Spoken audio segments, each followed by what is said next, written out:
Welcome to r/entitled people, where a wild Karen shaves OP's head while he's asleep. My entitled mother-in-law shaved my head while I was asleep, so I got revenge. I'm a 30-year-old guy, and I'll be the first to admit that my hairline's been staging a slow, agonizing retreat for the last few years. I'd already accepted the inevitable and thought about just shaving the whole thing off for a while, but I wasn't quite ready to pull the trigger yet. I wanted to hold on to what I had for just a little bit longer. My mother-in-law, however, had other plans. She's the definition of an entitled, boundary-stomping Karen who thinks that she knows what's best for everyone. For months, she'd constantly bothered me about it. Every time that she came over, she'd say things like, "Oh, you just need to shave it off already. You're built like an action star. You'd look so hot like Vin Diesel." My wife and I had always just laughed it off, but lately her comments had been getting way more aggressive and pushy. Then came last weekend. I was exhausted after a brutal work week, and I fell fast asleep taking an afternoon nap on the living room sofa. The next thing I know, I woke up to a loud buzz right next to my ear, and I felt a cold scraping across my scalp. I bolted up, completely disoriented, only to find my mother-in-law standing over me with a wireless hair trimmer in her hand, grinning like an absolute psychopath. I reached up and I felt my head. She had cut a massive, crooked, 3-inch wide highway right through the very center of my hair, completely down to the skin. The damage was done. There was absolutely no saving it. I started screaming at the top of my lungs, asking her what the heck was wrong with her. She just threw her head back, laughed in my face, and said, "Oh, calm down. Now you don't have a choice anymore. You have to shave it, and you're going to thank me when you look like a movie star." My wife ran into the room, saw the disaster, and immediately lost her mind on her mother, screaming at her that she needed to leave right away. While my wife was busy kicking her out, I went into the bathroom, stared at the horrific reverse mohawk in the mirror, and realized that I had to buzz the rest of it off. But as the trimmer cleared away the remaining hair, my shock turned to anger. I wasn't just going to let her get away with this. I needed to get revenge somehow. I took the security camera footage from the living room, and my wife and I posted it straight to my mother-in-law's main Facebook group, the one filled with all the women from her church. In the caption, we laid out exactly what happened and asked the group to share their thoughts on whether they thought this was an acceptable thing to do. A few of the replies thought it was funny, but the vast majority of the women were absolutely horrified. They flooded the comments saying that it was a terrible and disrespectful thing to do. It didn't take long for my mother-in-law to start blowing up our phones, screaming that we had no right to post that publicly. But the drama escalated quickly when the pastor called her directly. He told her how incredibly disappointed he was that she'd do something like that, reminding her that she's supposed to be loving to her family and that this was a horrible violation. The next day, my mother-in-law ended up coming to our house with her pastor at his request. He wanted to mediate a formal apology and make sure she took real accountability for what she did. By the end of the meeting, she actually seemed genuinely remorseful. Before they left, the pastor turned to my wife and me and told us that at the women's Bible study session on Wednesday night, my mother-in-law was going to give a talk on what she did and why it wasn't okay. The entire topic of the evening was going to be respecting boundaries.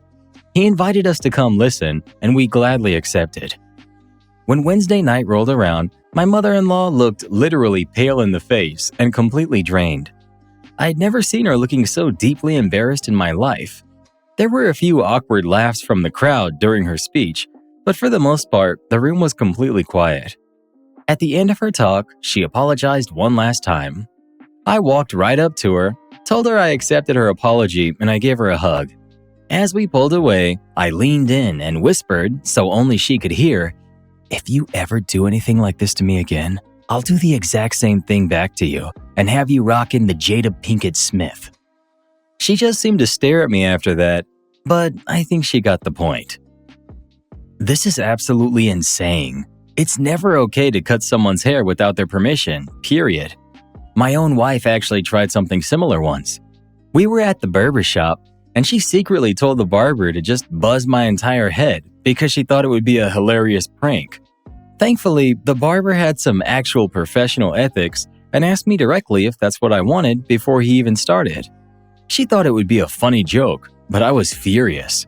Hair isn't a prop for a punchline. You handled this perfectly. Honestly, hair always grows back, so I don't really see what the big deal is. Yeah, she shouldn't have done it while you were sleeping, but at the end of the day, it's just hair. It's not like she chopped off a finger. You were already thinking about shaving it anyway, so she basically just did the work for you. Forcing her to humiliate herself in front of her entire church over a bad haircut feels way over the top. OP. You obviously have absolutely no respect for the boundaries of others, and I feel bad for your family if this is how you treat them. Entitled people love to use the "it's not a big deal" excuse to cross lines and escape accountability. The fact that you can't see the problem with that says a lot about you. So this commenter seriously thinks cutting someone's hair without permission isn't a big deal? Let me guess. You're the type who borrows your coworker's lunch from the fridge because they can just buy another sandwich. Exactly. If someone is willing to come at you with a pair of clippers while you're fast asleep, a public apology at their church is honestly getting off easy. I just hope Karen actually learned her lesson this time. She's a grown woman. She shouldn't require public humiliation to act like a decent human being. Yeah, if you wouldn't do something in front of your precious Facebook group, maybe don't do it in person either. My fiance's mom refuses to attend our wedding unless it meets her standards. Is this battle worth fighting? I, female 24, am planning a wedding with my fiance, male 27. We've been in a long-distance relationship for 2 years now, and we're planning to get married next year. My parents have been very supportive, but his mom hasn't. The strange part is that she doesn't actually dislike me as a person. Her issue is more about the wedding itself. She's deeply worried that it won't look grand enough and that she'll feel embarrassed in front of other people. My fiance and I want something smaller, simple, and realistic for where we currently are in life. We're both still fairly early in our careers, and we're paying for everything ourselves. His mom, though, wants a huge wedding with important guests, including higher-ups from our workplace and people she knows socially. She even told us we should postpone the wedding until we're around 30 years old so that we can supposedly afford something more extravagant. And if we still can't, she suggested we get married abroad instead, so she wouldn't have to deal with the embarrassment on her part. The whole thing has been so exhausting. My fiancé has tried explaining our plans to her calmly and respectfully multiple times. He's told her that we're happy with a smaller wedding and that we simply want something meaningful and intimate. But this seems to be part of a larger pattern in his family dynamic. His mother tends to act like everything has to revolve around her expectations, and she really struggles when people tell her no. Now she's saying she won't attend the wedding at all if we move forward with our current plans, and apparently neither will her side of the family. The sad thing is that despite everything, we both still want her there. But why? My family is okay with our decision, and my fiancé keeps reassuring me that he wants to marry me with or without his mother's approval. Though deep down, I know this hurts him. We've genuinely tried to include her and compromise where we can, but every conversation circles back to the wedding needing to happen her way or not at all. What makes it even harder for me to accept is that we're the ones funding everything ourselves. At one point, we even suggested therapy because the stress and emotional pressure surrounding the situation had gotten so intense. She refused immediately and instead started saying this whole thing was causing her severe stress and making her lose sleep at night. For context, I'm from Southeast Asia where weddings are usually very family-centered events, so there's definitely cultural pressure involved here too. Though in our religion, the groom's parents are not actually required to be present for the marriage to happen. I've honestly tried very hard to earn his parents' approval over the last couple of years. They've never had a problem with me personally. The issue has always been that our wedding doesn't fit the image his mom wants to present to other people. My fiancé is a kind, loving man, and I know he genuinely wants a peaceful life together with me. Sometimes I wonder if this is the kind of battle that can ever truly be won. A few extra details that complicated things further. His mother later reached out to me personally and started giving different explanations for why she opposed the wedding. She claimed his family wasn't fully on board with the marriage and said she believed my fiance wasn't financially mature enough yet to start a family. I replied politely and told her that we're both adults and financially independent and that we're making this decision together. I also reassured her that I have my own career goals and I don't expect her son to carry me financially. Apparently, that response upset her even more. Since then, she's been calling my fiance repeatedly and becoming extremely emotional on the phone. Another thing that concerns me is the way their household functions in general. My fiance told me his parents often have huge arguments over very small issues, and his mom tends to involve the children emotionally in those conflicts. She expects her sons to step in and emotionally support her. Over the years, my fiance has basically become the backbone of the household, helping cover bills, assisting with family responsibilities, and acting more like a second parent to his younger siblings than just a son. I also don't think the long-distance aspect is truly the issue here. Over the last 2 years, my fiance and I have visited each other several times a year, staying together for weeks at a time. From everything I've seen, this seems far more connected to image and appearances. His mother cares deeply about how she's perceived socially. She's friends with wealthy people, higher-ups, and even some celebrities, and I think she feels pressured to maintain a certain image that doesn't really match their actual financial situation. One comment she made to my fiance really stuck with me. She once told him she felt embarrassed because her husband didn't have the same high-paying career as some of her friends' husbands. That really shocked me because his father worked hard enough to buy their family home outright in cash years ago.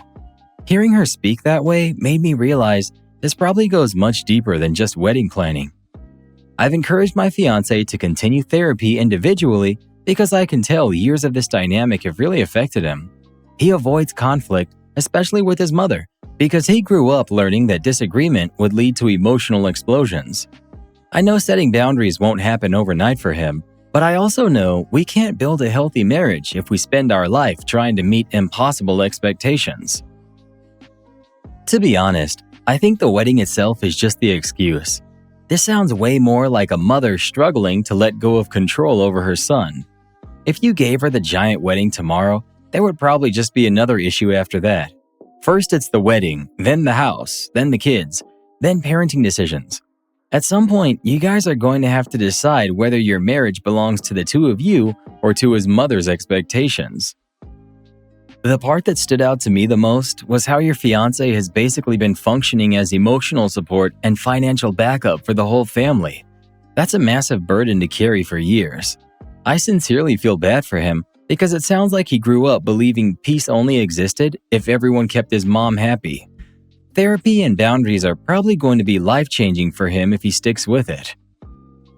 I actually really respect the fact that you're trying to approach this with compassion instead of just turning it into a future mother-in-law from heck situation. You can tell you genuinely care about your fiancé and don't want him forced into choosing between his wife and his family. But at the same time, there's nothing wrong with wanting a peaceful, realistic wedding that fits your actual life instead of someone else's fantasy version of success. Update 3 months later. We've now decided to quietly elope instead. After my original post, his mom reached out to me personally. She said she still didn't approve of the wedding because she felt my fiancé wasn't financially stable enough yet to get married and build a family. For context, both of us are financially independent adults. We're paying for the wedding ourselves, covering our own expenses, and neither of us is expecting financial help from his family. I replied as respectfully as I could. I told her I understood her concerns, but reassured her that I'm not a financial burden to her son. I explained that I care deeply about my own career and my own goals too, and that we're building our future together as partners. I also said we didn't see a reason to delay marriage for years just to meet someone else's expectations of what success should look like. Apparently, that message upset her far more than I expected. She called my fiancé and spent hours yelling at him over the phone, saying it was disrespectful for me to send her such a long response instead of simply accepting what she said. When he got home afterwards, the argument continued in person. She called me names, insulted our relationship, and made his younger brother sit there and watch the entire thing unfold. According to my fiancé, nobody in the family stepped in to defend him or calm the situation down. What shocked me the most was that this didn't end after one argument. It continued for days. Every time he came home from work, the yelling would start again. The atmosphere in the house became unbearable. He said it felt like walking into a storm every evening. Eventually, he decided he needed to leave the house for his own peace of mind. He quietly started packing his things so he could move out. Before he could leave, though, his mother found out what he was doing. The situation escalated badly. In the middle of another emotional outburst, she destroyed some of his packed belongings, ripped apart his luggage, screamed horrible things at him. The entire family once again just stood there frozen and silent while it happened. I still have trouble processing how quickly everything spiraled. Just a few weeks earlier, this was supposedly about wedding preferences and guest lists. Suddenly, it became something much deeper and far more painful. The moment my fiancé told me what had happened, I booked a flight home immediately. It was almost a full day of traveling, and I barely even remember most of it because I was so shaken emotionally. I just knew I couldn't stand being far away while he was going through all of this alone. He hasn't gone back to the family home since then. Right now, he's staying elsewhere, focusing on work and trying to emotionally recover from everything that happened. We've talked a lot over the past few weeks, and after everything that unfolded, we made the difficult decision to simply elope next year instead. I think what hurts the most is realizing this was never really about the wedding itself. Looking back now, the wedding was probably just the trigger for years of control, pressure, emotional dependence, and unresolved family dynamics finally boiling over. My fiancé has spent most of his life trying to keep the peace inside that household. He helped financially, emotionally supported everyone around him, and avoided conflict whenever possible because that's what survival looked like for him growing up. Despite all of this, I'm sincerely very proud of him. I know how hard this has been emotionally. Leaving your family, even temporarily, is not something that happens lightly in our culture. Family expectations run very deep here, especially for sons. I know part of him still wishes things could have been different. At the same time, I also think we both realize that a peaceful marriage matters more than a perfect wedding. We still love each other very much, and we're trying to focus on building a healthier future together instead of chasing approval that may never come. Please wish us luck and peace moving forward. Your fiancé's mother lost control over a son who had spent years prioritizing everyone else's emotions over his own. The wedding was just the first major moment where he openly chose his own future instead of hers. I wholeheartedly think moving out may end up being one of the healthiest decisions he's ever made.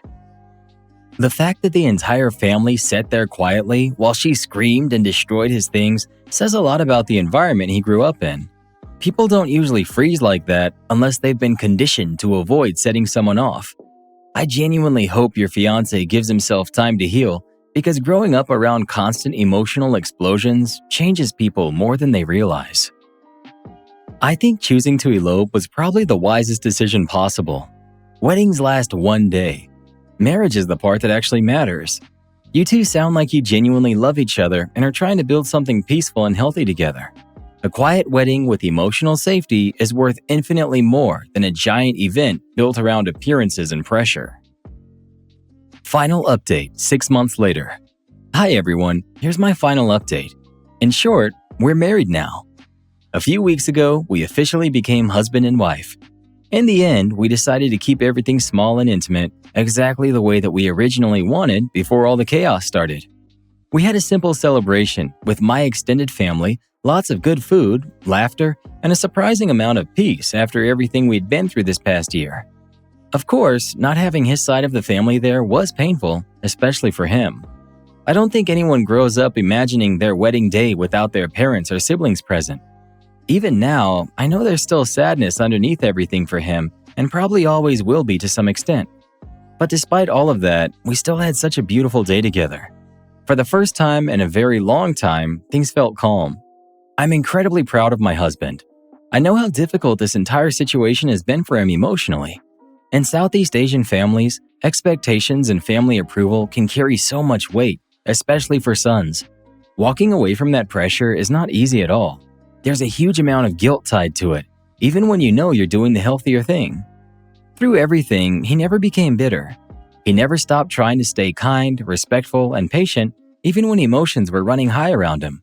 I saw firsthand how much this situation hurt him, especially because for most of his life, He was raised to believe that keeping the peace and making everyone happy was his responsibility.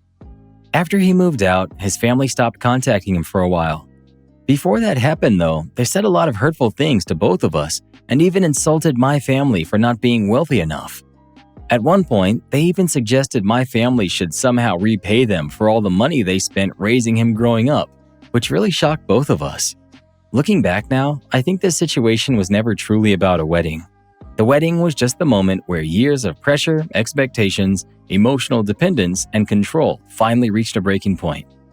Right now, we honestly don't know what the future looks like with his side of the family, and maybe that's okay for now. We've stopped trying to force reconciliation before people are ready. Instead, we're focusing on building a peaceful and healthy life together. We want a home filled with calmness, honesty, stability, and love instead of constantly chasing approval. One thing this whole experience taught both of us is that peace is actually very underrated. A quiet dinner together in our small apartment now feels more valuable than trying to impress hundreds of people at a giant wedding we never even wanted. I also think my husband is finally starting to realize that love should not always feel conditional. Growing up, he was so used to walking carefully around emotions and expectations that he didn't even notice how exhausting it had become until he stepped away from it. We still have a lot of healing ahead of us, especially him, and I've continued encouraging therapy and healthy boundaries because I know emotional wounds from family dynamics don't disappear overnight. And for the first time in a long time, we both feel hopeful instead of anxious. Thank you so much to everyone who gave advice, encouragement, and kindness on my previous posts. Some of your comments genuinely helped us get through very dark and confusing moments. For now, we're happy, and that's enough for us. I think you two already learned one of the hardest lessons in marriage very early, that peace matters more than appearances. A lot of people spend years trying to impress extended family, coworkers, or social circles while quietly becoming miserable behind closed doors. You two chose each other instead, and that's probably why your marriage actually has a strong foundation already. I actually think your simple wedding sounds beautiful. Good food, laughter, and people who actually love you, and no pressure to perform for strangers. That sounds far more meaningful than some giant event built entirely around social status. Wishing both of you many peaceful years together and a future that feels lighter than the past year did. So his mom wanted a royal wedding on a Walmart budget. Yeah, that makes a lot of sense. Imagine demanding a luxury ballroom when your son's already paying household bills and emotionally parenting the entire family.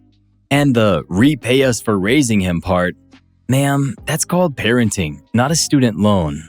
Somewhere out there, she's still furious because the couple chose peace and emotional stability over a 700-person ego festival. I left my marriage for 8 months, had the time of my life, and then went back. Biggest mistake ever. I'm 30 female, husband is 34 male. We dated for 3 years before getting married. His parents have lived with us since the beginning of the marriage. Last year, I hit a wall.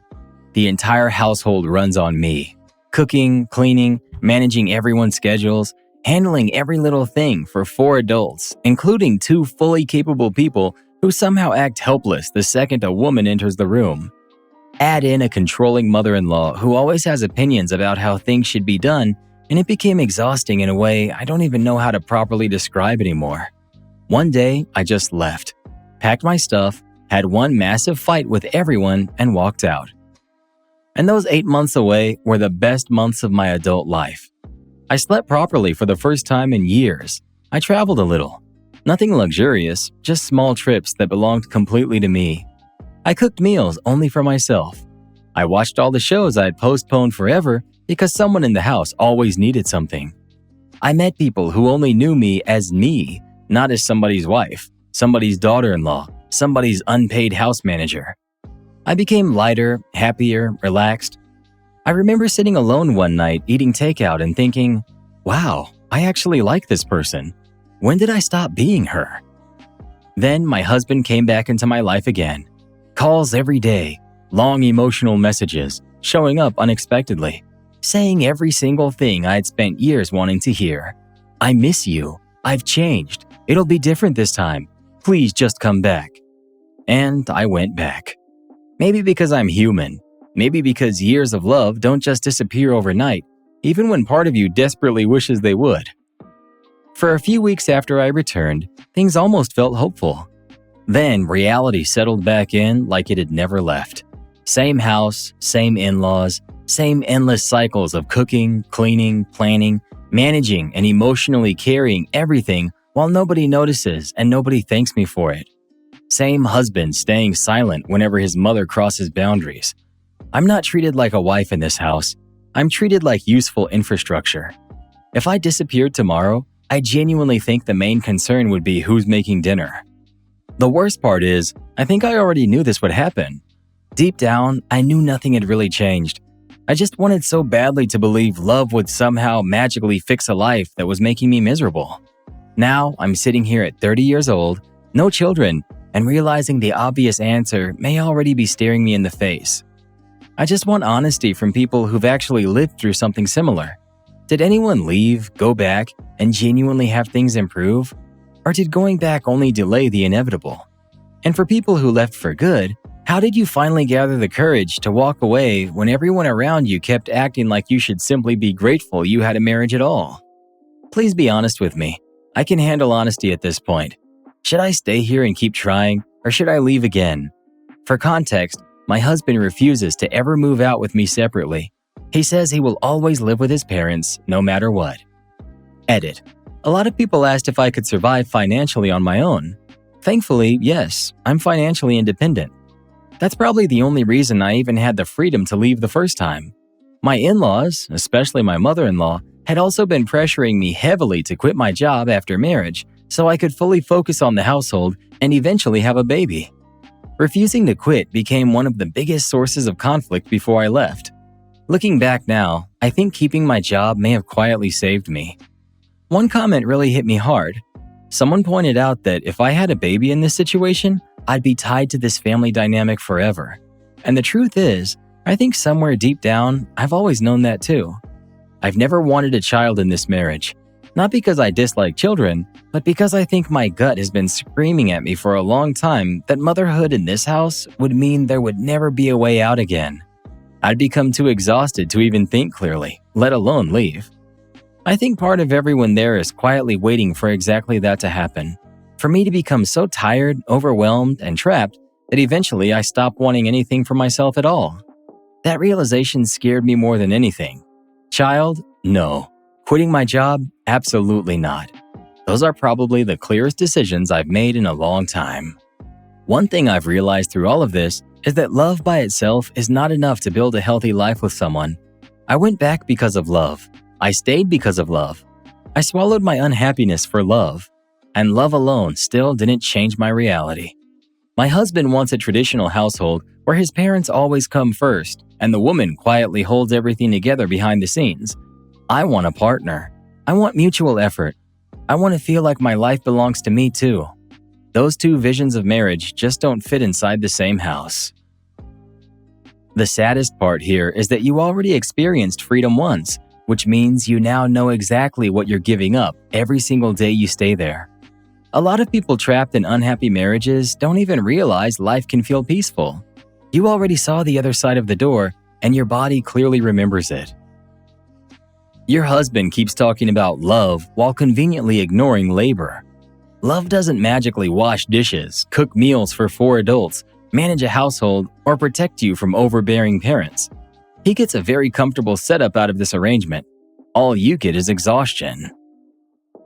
The line that hit me the hardest was, "I actually like this person." That tells me everything. Somewhere during this marriage, you slowly disappeared under everyone else's needs. A healthy relationship should make you feel more like yourself, not less. Update the next day. Huge thank you with my whole heart to everyone who supported me yesterday. Thousands of strangers telling me I deserved better, telling me to choose myself, telling me to get out before it was too late. I read every single comment, and I cried through so many of them. That post genuinely changed something inside of me. After reading all the replies, I ended up showing the entire post to my husband. Every comment, too. We talked all night, real conversation. The kind we probably should have had years ago. I handed him my phone and just watched his face while he read everything. He stayed quiet for a very long time before finally looking at me and saying, "I had no idea it had gotten this bad." He apologized for not checking on me during the 8 months I was gone. He admitted he was angry and hurt and let that stop him from asking whether I was okay. He also admitted he should have defended me more against his family and that he stayed silent too many times when he should have stepped in. Then came the promises. About the baby issue, he said he finally understood why I've been so resistant. He told me to take all the time I need and suggested revisiting the topic in 2 years when things are more stable. He promised that if his family pressured me before then, he would shut it down completely. No more comments at family gatherings, no more pushing. He said if we ever have a baby, it should happen only when I truly want it. About my job, he promised nobody would ever force me to quit working. He said if his family ever tried pressuring me again, he'd handle it himself. Then came the part that stayed with me. In the same conversation, he also said that if there was ever a situation where I had to choose between work and family, family would have to come first. His example was that if his mother wasn't feeling well, I should stay home and take care of her instead of going to work. And then we talked about the living situation. He was more honest than I expected him to be. He told me very directly that he will never leave his parents, ever. He said they're everything to him, and that part of his life is non-negotiable. He said he had tried to make the home environment better, easier, and less suffocating for me. He admitted that the cooking and household responsibilities mostly fall on me and promised to make things more manageable somehow. Then he followed that up with, "The men in my family don't cook." So, despite everything, cooking would still be my responsibility because his mother is aging. And now I'm sitting here trying to process what exactly changed. Part of me was genuinely moved that he read everything without getting angry or defensive. I know that matters. I know some people never even get that level of honesty or accountability. Another part of me quietly listened to every promise and realized that none of the foundations were actually changing. The baby conversation sounded supportive at first, until I realized there was still a timeline being placed on my body and my future. The work conversation sounded supportive too, until I realized his family would still outrank my career whenever they decided there was a family need. And the living situation? That one became painfully clear. He said it so simply. "My parents are everything to me and I will never leave them." I believe him completely, which means this house will never become smaller, quieter, or lighter. It will always be me waking up before work to cook and coming home after work to cook again for a household that doesn't really see me as a person outside of what I provide. He said he'd make the environment better. I kept sitting there wondering what that even means. Better how? Easier how? The same house, the same expectations, the same people, just with slightly softer wording around it. One thing this conversation did give me was clarity, not hope. For the first time in a very long time, there are no more what-ifs in my head, no confusion, no fantasy version of the future where he suddenly becomes someone completely different. I think hearing him finally say everything out loud helped me emotionally catch up to what my brain already knew. When I married him, I truly believed marriage was forever. I wanted to believe love and effort could fix things. I didn't want to leave wondering whether I'd given up too early or failed to try hard enough. Now I don't think that anymore. I think we simply want completely different lives. A lot of people asked why we never hired help around the house. I actually brought that up during the first few months of marriage. My mother-in-law immediately shut it down and said 4 people should easily manage without outside help because hiring someone would be too expensive. I remember telling my husband afterward how overwhelmed I already felt. His response was, "Whatever mom says goes." That was probably the first real crack in the illusion for me. People also asked what happened while I was gone for those 8 months. Interesting thing is, the house somehow survived. My mother-in-law managed the household while I was away. Once I came back, she slowly stepped back from chores again, saying her health wasn't good and she needed to rest more. That realization hit me hard too. These are fully functioning adults, people who somehow survived on this planet before I entered the picture. Yet, the second I arrived, all that capability disappeared because there was suddenly a woman available to carry everything for them. At this point, I don't even feel like a wife anymore. I feel like convenience. And living here every day is starting to feel suffocating in a way I can no longer ignore. I just want y'all to help me see this clearly. Thanks a million times again. Edit. I know he's going to involve his mother in all of this today and tell her everything. Strangely enough, I'm not even scared anymore. Last time I left, I did it in anger and heartbreak and confusion. This time it feels different. This time I feel calm and clear. A much stronger version of me is going to sit in front of them and say very calmly that I don't want to be a part of this household anymore and that I want to move on. That conversation with him changed everything for me. Not because it saved the marriage, but because it finally removed all of the confusion. The scariest part about this story is how calm his answers were. No yelling, no threats, and no fake promises about changing overnight. He basically looked you in the eye and said, "Yes, this is exactly how your life will continue to look forever." That kind of honesty hurts, but it's also the reason you finally got clarity. I actually think this conversation was the healthiest thing that could have happened for you. Not because it fixed the marriage, but because it finally separated love from compatibility. You can love someone deeply and still realize the life they're offering you is one that you'll slowly disappear inside of. That "men in my family don't cook" line, sir, your ancestors surviving without touching a frying pan is not a cultural treasure that must be preserved for future generations. The dude said it like the family bloodline loses its magical powers if a man boils water. OP left for 8 months, and suddenly the household rediscovered electricity, groceries, and basic survival instincts. What a miracle. Would I be the jerk if I refused to clear my mom's debt so she can buy a food truck? My mother got herself into an MLM scheme last year, despite my brother and I warning her against it. She quit her job because the MLM scheme people told her that this was her chance to become an entrepreneur and independent. My dad is supporting her financially now, and my 4 younger siblings, but she pretty much gave up on the oils after selling them to everyone she knows. She still has a lot more left to sell, but now she wants to do something else because she doesn't feel like she's her own boss under this MLM company. She overestimated how many people want to buy her product, and now she's thousands of dollars in debt. She won't get a job, and my dad can't afford to pay it off without selling the house and his car. My brother has 3 kids in private school. He doesn't have much money to spare.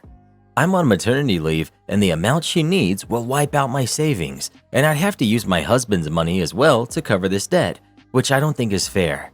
Especially since she doesn't want to get a job after this debt is cleared because she's an entrepreneur at heart, and working for someone's company is soul-crushing. She wants to open a food truck even though they aren't popular in the town she lives in, and they always go out of business. My mom isn't a bad cook, but she's competing with professional chefs, and I'm sure she'll give up as soon as it gets hard. My dad says he plans to sell the house and his car and move his tenants out of the apartment he owns. My mom called me crying because she loves her neighborhood and has lived here for 35 years. She says I'm selfish and evil for not paying her debt because she'll pay me back when she expands her food truck business.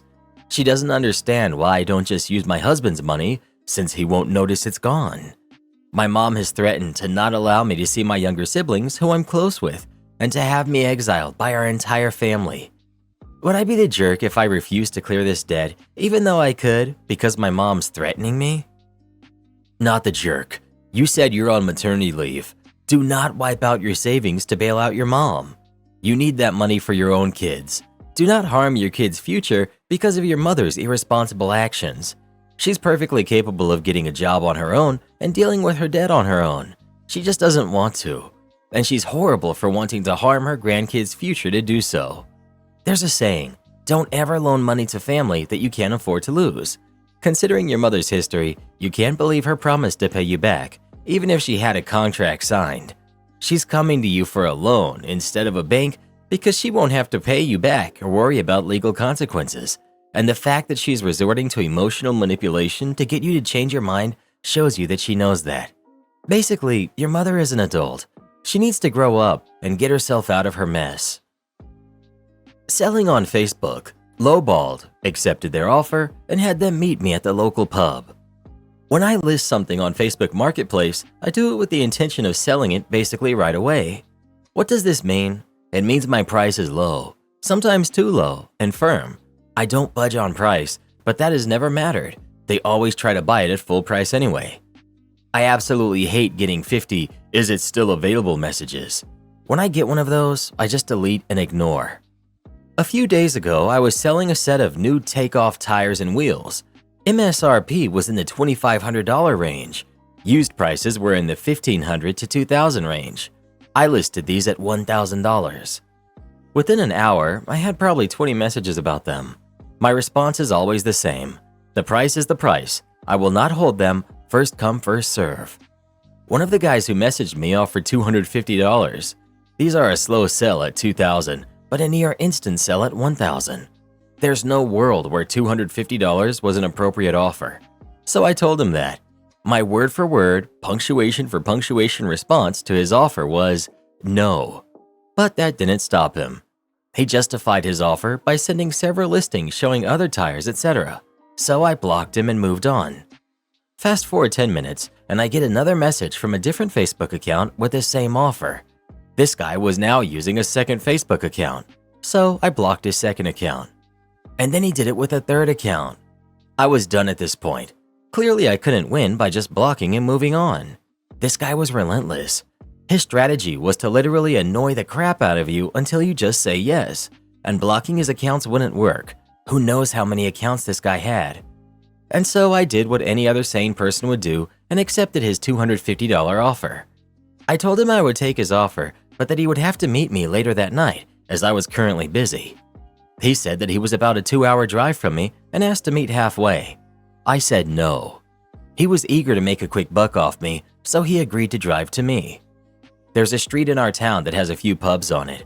3 of these pubs are within about half a mile of each other, kind of set up so you park on the street and walk between them. And these pubs are usually busy by 11 p.m. By busy, I mean there's zero parking anywhere. You usually have to park at least half a mile away and walk to the pub. And so I did what any sane person would do and set the meet for 11 p.m. at one of these local pubs. I sent him a message at around 10:45 p.m. and asked him to meet me in the pub, and we could walk over to my truck and grab the wheels and tires. He messages me at 11 p.m. telling me he's out front. There's no way to park out front without blocking the entire street, and traffic is usually heavy at 11, meaning he couldn't just wait out front, he would have to move. So again, I did what any sane person would do and waited until about 10 minutes after 11 to message back. In that 10 minutes, I received no less than 20 messages from him. These messages painted an amazing picture. As he grew more and more frustrated, he sent screenshots of his location, asking if he was in the right place, as he kept telling me he would drive down the block and circle back. You get the point. 10 minutes later, I sent a simple, "Sorry about that, didn't see your message. I'm at the bar in XYZ pub. Just park and come in. I'll grab you a beer." He accepts the offer, parked what I assume was half a mile away, and walked to the pub. 10 more minutes of me not responding, and 20 messages later, I sent a simple, "Sorry about that, didn't see your message. I walked down to this other pub, about 500 yards away, thinking you may be there. Meet me down here." Fast forward until right around midnight, I had made this man drive 2 hours one way, walk at least 2 miles, go into all 3 pubs, and go off on me every way to Sunday. And he was still 2 hours from home. So I did what any sane person would do and turned off Facebook notifications and went to bed. Oh, and the wheels and tires sold earlier that day for exactly $1,000. My boyfriend didn't buy me a boba. Okay, so it's not just the boba. Let me preface it with that. It's a million little things and some way bigger ones. We moved in together 6 months ago. Things are normally chill. We get along, we hang out. However, I feel like he doesn't think of me. I asked him to do the dishes, he'll leave them for 3 or 4 days, molding in the sink, until finally my roommates or I do it because it's nasty and has to be done. There's no forks. I'll ask him over and over again and he just won't do it. I work from home and he works from outside the house, so I have more wiggle room to do chores, so I do more chores. I figured he would compensate by pulling more weight in another area. For instance, he makes 3 times the salary I do. 3 times. But he wants me to pay 50-50 on our dates, which would be fine if I didn't buy and cook most of our at-home meals and also do the majority of the chores. That's not fair. That's not 50-50. He also doesn't pay any of my rent or bills. When I brought this up to him the first time, he didn't believe that I did that much for him. He thought we did equal chores and food buying. I had to start sending him literal receipts and have him compare each of our contributions. I also started sending him lists of things I did every day so that he would know what I had done, and I had records too. I thought maybe he really didn't know, and maybe he would change his attitude and pick up more slack in other areas. But no, he still wants us to go half and half with money, and does more chores now, but certainly not half. For example, he put laundry in the wash, but then asked me to do the folding, the most labor-intensive part of laundry. And he will buy groceries and cook, but he makes maybe one meal for my 4, and he will get takeout for us at least once a week, which I know is more expensive, but that's the cost of not putting the labor in to cook it yourself. Since I put my labor in for my food and he didn't, it's one meal of mine is equal to one meal of his, in my opinion. But he says since takeout costs more money, it counts as multiple of my home-cooked meals, which I don't think is fair. Anyways, I recently bought a lot of groceries. I cooked meals and he ate 5 of them. He also drank all of my bottle of alcohol and the soda and juice that I bought. Then he asked me out to boba.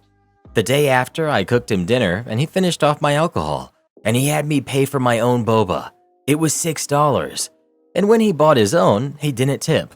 The man makes 6 figures. I'm feeding him with the food I bought using food stamps, and he invited me on a date and made me pay, after eating my food and drinking my drinks. I don't know how to explain to him that him not paying for a boba really upset me. I don't know how to explain why I feel like this is just another sign on the highway of consistent disrespect. Every time I try to explain this to him, his solution is to just stop doing things for each other. But in my opinion, that's not a partnership. That's a bad roommate who just wants to hook up. My other roommate who travels for work and has maybe been at home half the time my boyfriend has cleaned the kitchen more times than my boyfriend has, by a significant amount. And on top of that, I had a break to grab coffee in between work sessions. I told him I had 3 minutes before I had to go back. He chose right then and there to ask me why I was upset with him. Like I just told you, I have 3 minutes before returning to work. Why would he ask me a serious question and expect an answer right then? Like I just told you, I'm on a time crunch. I feel like this kind of thing happens a lot. It's small, subtle, but it's also big. I just don't think he considers others. Edit. We live in a 3-bedroom, and we each pay for our respective rooms splitwise.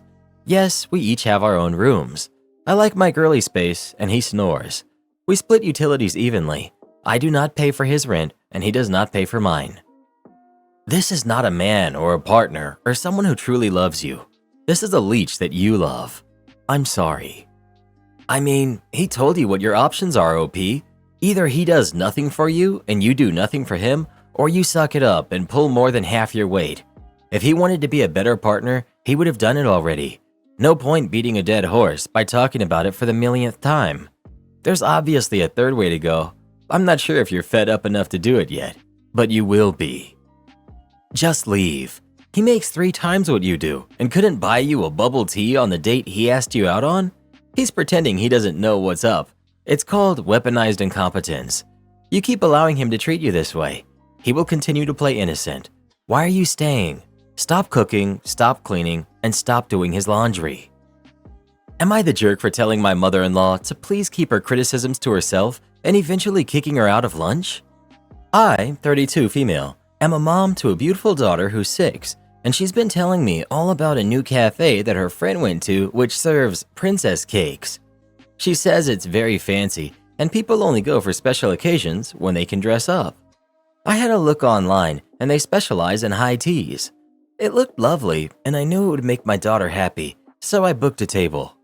Unfortunately for me, this place is brand new and very popular. So while I initially wanted to book for Mother's Day in a couple of weeks, I could only arrange a table for today. I thought we could still do it as an early Mother's Day celebration, so I also invited my mom, who's 60, and my mother-in-law, who's 64. My daughter was so excited. She wore her favorite dress and told everyone that she would be just like a princess. It was lovely to share her joy. My mother-in-law, on the other hand, was not so thrilled. Now, it's important to note that while my mother-in-law has a heart of gold, she is very salt of the earth and is quite frugal. I genuinely don't mean this as a criticism, it's just who she is. Despite it being my treat, my mother-in-law insisted that the whole thing was a waste of money, that the cakes were beyond ridiculous in their size, and it was all a bit pretentious. She is obviously entitled to her opinion, but I could clearly see that her comments were sapping some of my daughter's joy. Even when my daughter said that this is what princesses eat, after a comment about how ridiculous it all looks, my mother-in-law said that princesses would want a proper meal and not something that is fit only to feed birds. Eventually, I asked my mother-in-law to accompany me to the bathroom, and I asked her to please keep her criticisms and negative comments to herself. We were trying to have a nice day together, but more importantly, my daughter had really been looking forward to this, and it was so difficult for her to enjoy when someone else is constantly acting negative. My mother-in-law said that I was giving my daughter far too much credit. She wouldn't understand half of the criticisms, and even if she did, it's important that she understands the value of money. Eventually, I asked her to please leave if she couldn't let my daughter enjoy herself, which is what she did. Now my mother-in-law is telling the family that I cut her out of the Mother's Day celebration because she was too frugal and couldn't pander to a kid. I know she's being ridiculous, but my husband is saying I could have just kept the peace for a couple of hours, but I instead chose to act drastically. He said the family being together is more important than whether someone feels a restaurant is overpriced. Did I act drastically? Was I the jerk? Not the jerk, and your husband is 100% wrong.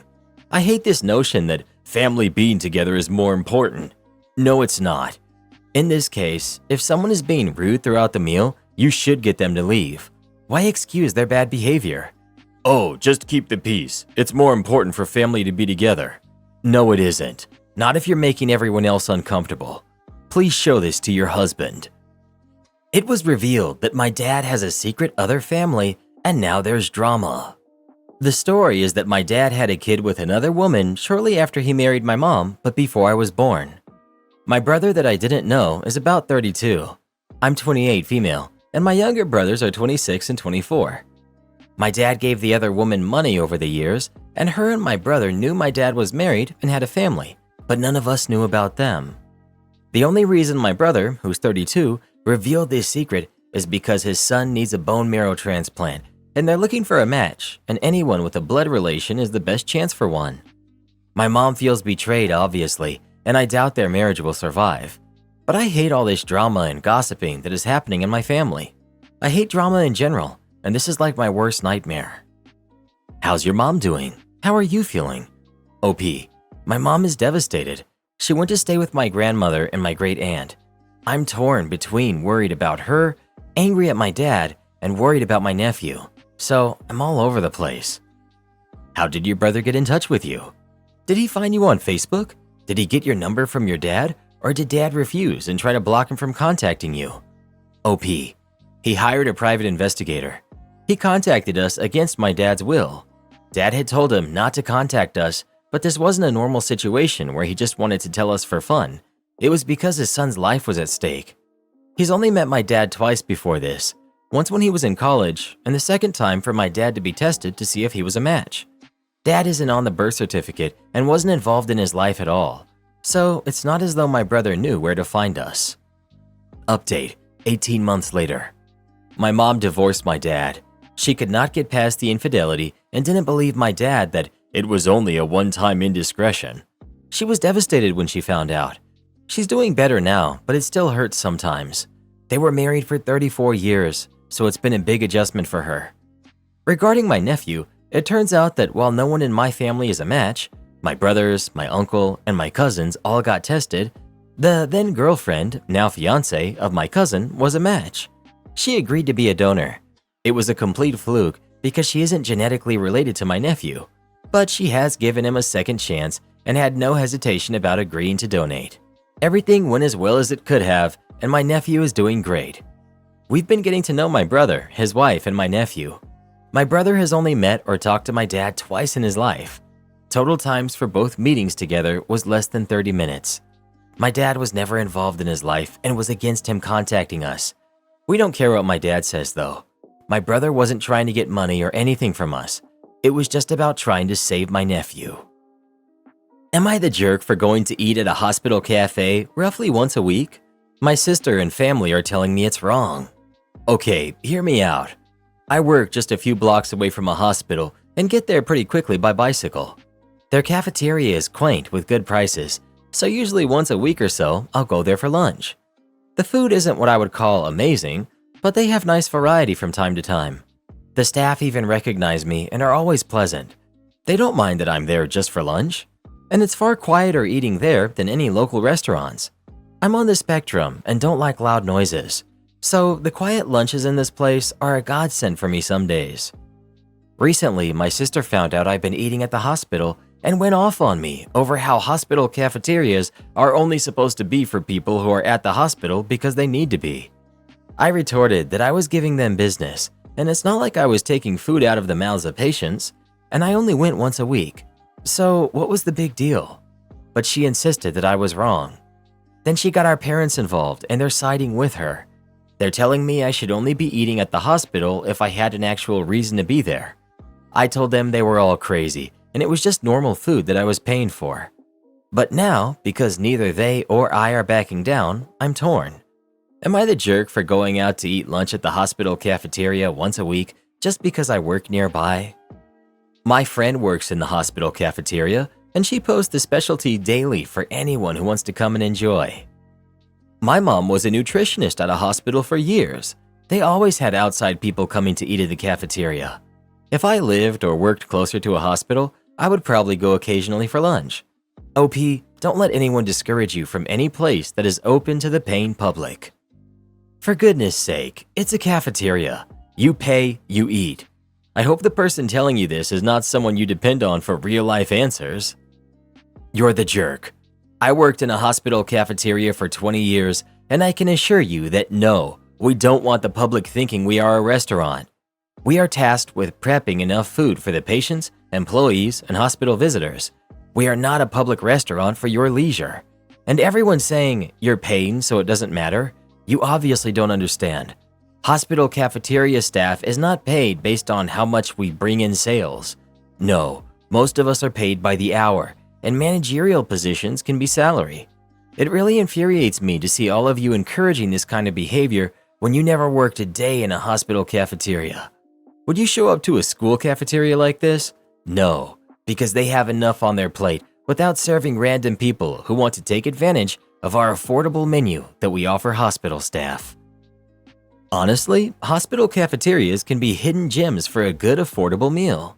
I sometimes meet up with a friend who works near our local hospital precisely because it's a quiet spot with decent options. Feels like a break from the usual dining scene.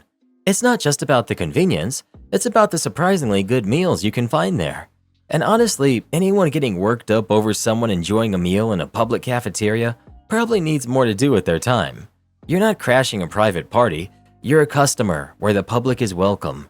Keep on enjoying your lunches, not the jerk. Rich Karen insults my blue-collar husband, so I made her cry. I, 34 female, have a little sister who's 30, who's married to a wealthy businessman in our state. I'm also married. Both my husband and I work blue-collar jobs. We have very different lifestyles. I personally don't feel comfortable relying on someone to do everything for me, and I'm independent. She, on the other hand, relies on my brother-in-law for everything and doesn't work at all. We aren't close and never have been for other reasons. She lives hours away and recently was in town for a charity event and was staying with me for a week. Immediately, she was rude and judgmental of the way our household runs. She told me it's sad that my two boys share a room and my husband has a game room for himself. I was shocked and told her that the boys are 4 and 2 and they don't need their own huge fancy rooms, and that his game room is half the size of a standard room. She had more to say about other things we did in the house, acting like she's so much better than me and feels bad for me and the kids. We grew up together in an extremely poor household. I don't understand why she was acting like we didn't experience way worse. She was rude the whole stay. My husband even told me she asked him why he doesn't cook or spend time with the boys after he just worked a 10-hour shift. Coming from a lady with a live-in nanny and a chef, I was shocked and appalled by her attitude. I confronted her the next day about chastising my husband, and she said she did it because she felt bad that I did most of the work in the house and he barely did anything. I told her she doesn't do anything. She doesn't work, she doesn't watch her kids, she doesn't clean or cook. All she does is shop and go to charity events, and that my husband works more in a day's shift than she has in years, and to stop acting like she's better than us. She started playing the victim, crying, saying that she was standing up for me and that she just wants me to not feel burnt out.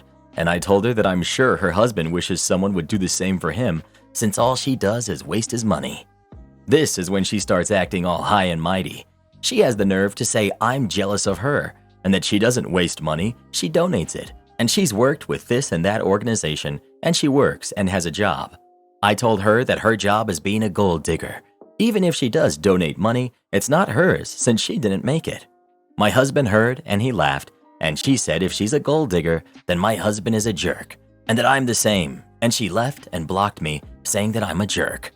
She told our brother, and he says I am a jerk since I judge my sister for not doing real work, while my husband's only job is working, and I also work and do everything else, so technically if she's a freeloader, he's even worse. Am I the jerk? She came into my house and insulted us. You're the jerk. She had a point about your husband not spending time with the kids. Also about the boys sharing a room while he has a game room. If he has time for games, he has time to be a father too. Your husband seems useless in the household. Why are you so judgmental against her for being rich? Why does it bother you so much that she has a nanny and a cook? I mean, I get it. Your husband is useless and you probably are burnt out. But honey, that's not your sister's fault. In fact, she seemed to actually stand up for you. Her husband has a room dedicated to gaming when their kids have to share a room. She works, but also does 100% of the housework, cooking, and childcare, and her husband refuses to even spend time with the kids. Sorry, I'm confused. Why is OP obsessively defending her useless husband? And why exactly is her sister a jerk? You're the jerk. All your husband does is work a 9 to 5 like you do. Then you come home and do the cooking and childcare while your husband is tired from working, just like you are. Your sister observes how you do most of the household tasks and sees the imbalance of it. Considering you're both doing it 50-50, he should be cooking and doing childcare as well. Since he's not, he's a gold digger since he's getting free labor from a cook and nanny. You, just like your sister is a gold digger for getting free labor as well. Looks like you're a hypocrite. Everyone sucks here. Your sister should not be spending her entire stay with you being disrespectful and pointing out all of the problems she sees, and it's fair of you to be upset about that. You suck here because your response was entirely uncalled for. Obviously, her husband doesn't mind being the main breadwinner for their household, and that works for him. And while it may not give her an income of her own, charity work is both real and important work. That being said, she had a point.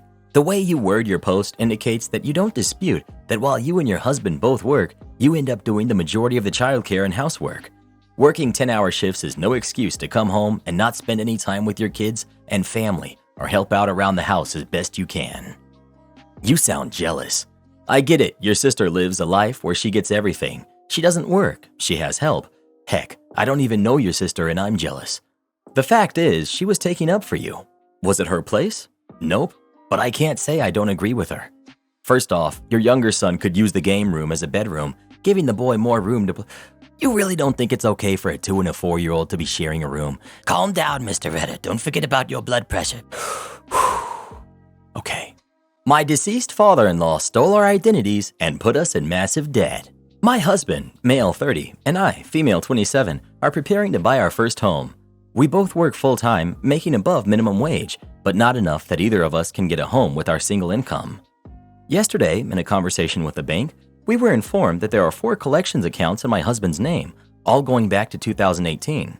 Power, internet, and 2 credit cards.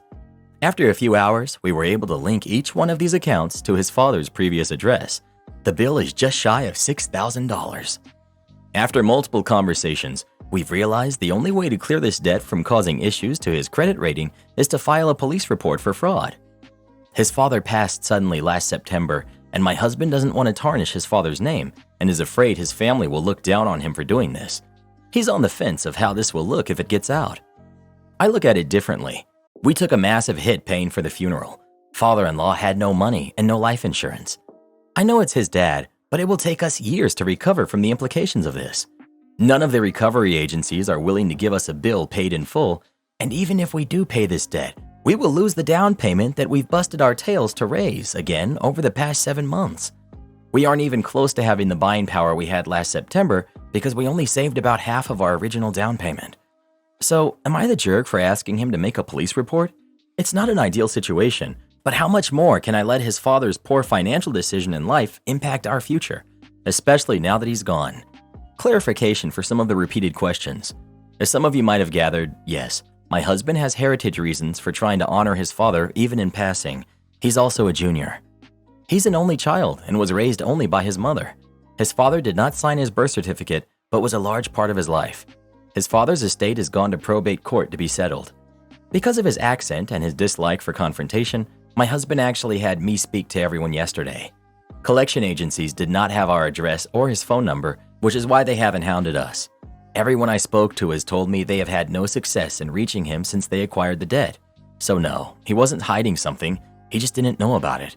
We've had complications with the credit bureau for the last 3 years trying to access my husband's credit report. We've had to go to the police station and show several pieces of ID, send in letters to confirm his identity. It took the banks to get us to do everything again to resolve the issue. Originally, we thought it was because there was no activity on his credit report. Now we know that at least one account used his father's social with my husband's date of birth and created issues. Finally, for those people who want to know what the price of my bad feelings are, I just paid $18,000 out of pocket to make sure this man wasn't buried in a cardboard box. I loved my father-in-law, and he had told us about his financial struggles. We would have helped him. This isn't even about the money. Yesterday, I asked every agency if they would just put paid in full next to the bill, and I would pay it off. I'll save the money again. They wouldn't take the collections off his credit score. It's not 6 months worth of saving that I'm concerned about. It's 3 to 5 years that the record can stick to his account, which will stop us from purchasing any time in the near future. Finally, my husband needed a minute, but he's called me today at lunch and said he has to do what's right for our future. He's going to go forward with the fraud report this evening. Thank you all for the reassurance. Not the jerk. He tarnished his own reputation by committing identity theft and fraud. You're living and need your credit cleared. Your father-in-law doesn't care anymore. Don't bother telling the family. They likely will never even know about it unless you tell them. Am I the jerk for not stopping for McDonald's on a long drive? My 15-year-old niece joined my family and I for a trip to my mom's place, which is about a 3-hour drive away and passes by one of the Great Lakes. We plan to have breakfast on the way, enjoy lunch at my parents', and then stop for a picnic dinner by the lake on our drive back home. Usually our picnic dinners consist of fruit, sandwiches, some junk food for dessert, and veggies, all packed in a cooler by my mom. The day started off smoothly, and we had a good time at my parents' house. On our way back home, we stopped for our picnic dinner by the lake. But here's where the drama started.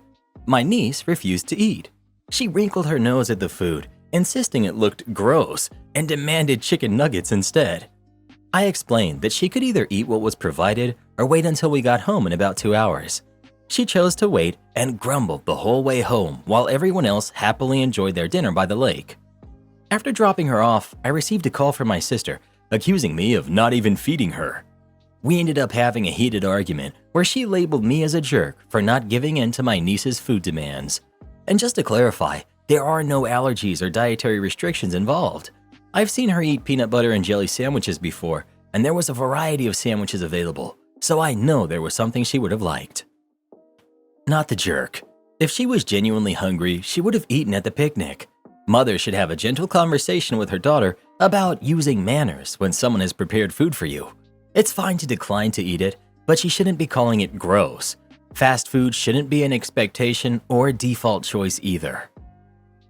My fiance has some huge requests in order for him to regain my trust. Is his request too far? Plus updates. We've been together 6 years now, and during the 3rd year of our relationship, I cheated on him with a close family friend. I had started taking him for granted, and it became easy to cheat because I didn't value the relationship. He broke up with me, and we split up for a few months, and while I was single, I realized what a great boyfriend he was. I begged for him back, and he took me back, but I had to promise to never speak to that guy again. I'm happy to say that I never cheated since then and haven't been tempted at all.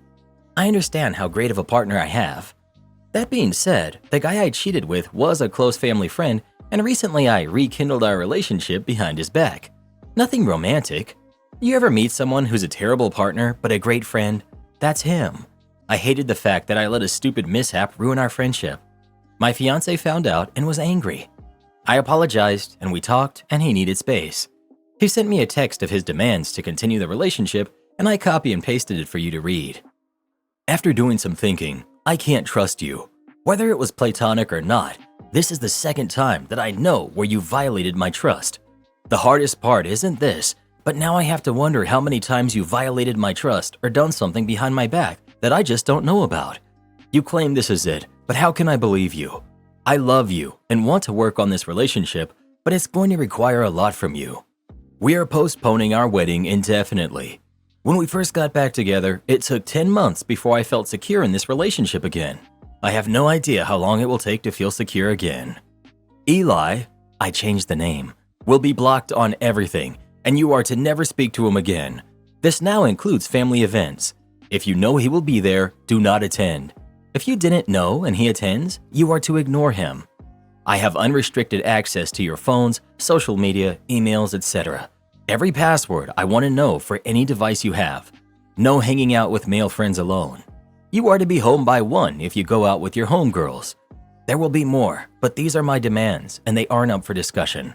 If you aren't willing to do it, then the relationship is over. Take your time to think about it. I called him, but he said he's not arguing with me about it, and don't call him back until I decide what I want to do. I feel that this is extremely harsh, considering the fact I didn't cheat this time. Ever since we got back together, I never cheated on him. I think I was wrong, but I feel that the punishment doesn't fit the crime. I made a horrible mistake years ago. Being friends with someone doesn't equal cheating, even though I was wrong for going behind his back. Update. Okay, I'll do it. I just needed to make sure he wasn't going too far, but if this is what it takes to rebuild his trust. Update. You don't think I'll follow his rules? Good thing I don't let people tell me what I can't do. I'm going to be laughing when we work through this, get married, and have kids. Update. We had a really great conversation, and he was vulnerable and said it made him feel like I didn't value him. He was crying, and it really hurt me to see the pain I caused him. He told me that please, let's not go forward with this unless I can promise that I won't go behind his back again, because he can't go through this pain again. I told him that I promise I will never hurt him again and will always be honest and upfront with him from now on. We talked about the rules, and he said they will be temporary and we will be adjusted when we go to couples therapy.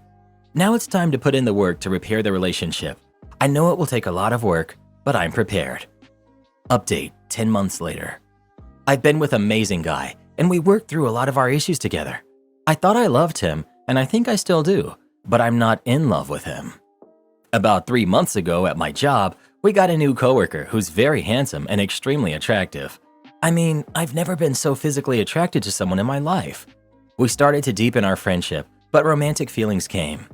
I repressed mine, but to my surprise, he confessed his feelings to me as well. I told him we gotta think about our spouses, but our feelings continue to grow.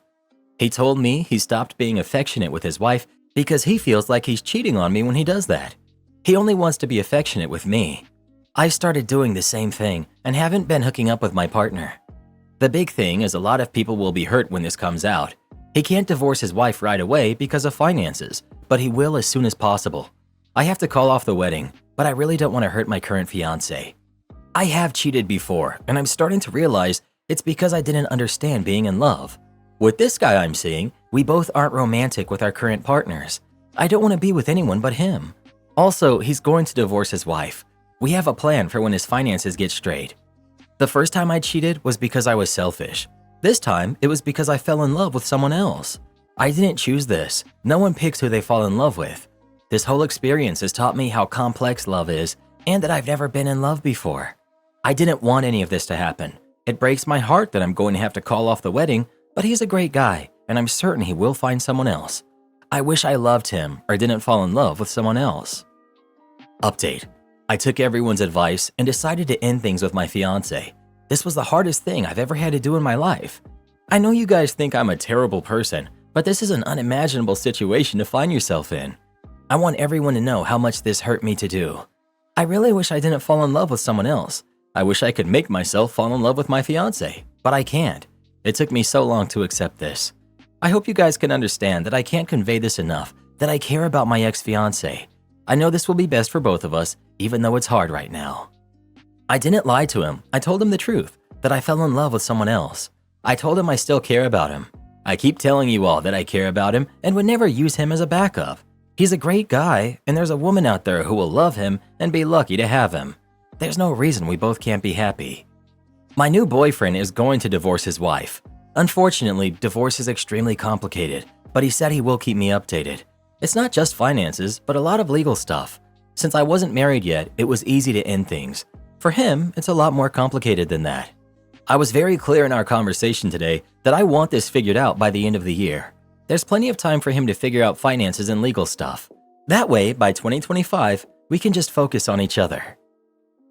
This is why when someone cheats on you, you break up with them. You don't stay with them and create boundaries and stuff. They've shown they don't respect you and you're just prolonging the inevitable.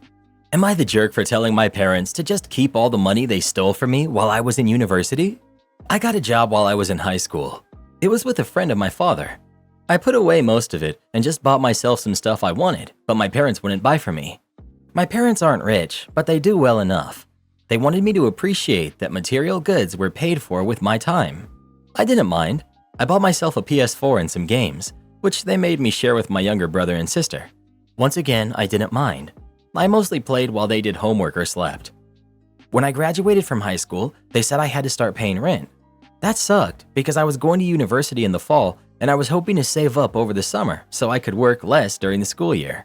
So I worked my butt off in school and at work. I ended up getting a job loading delivery trucks before school. And that sucked because I went to sleep at 7 p.m. most nights so I could get up early and go to work. I'm about to graduate and I found a job in another province. I've already started doing my onboarding and online training. I will go from graduation to loading my car to leave. My parents had a graduation party for me where they tried to present me with a check for all the rent I paid plus a pittance and interest. I looked at the check for about a minute and I started laughing. All I could think of was the fact that I had no social life during university because I was working. I didn't have any money in investments like my friends did because they were taking my money. I asked how they were doing this for my sister.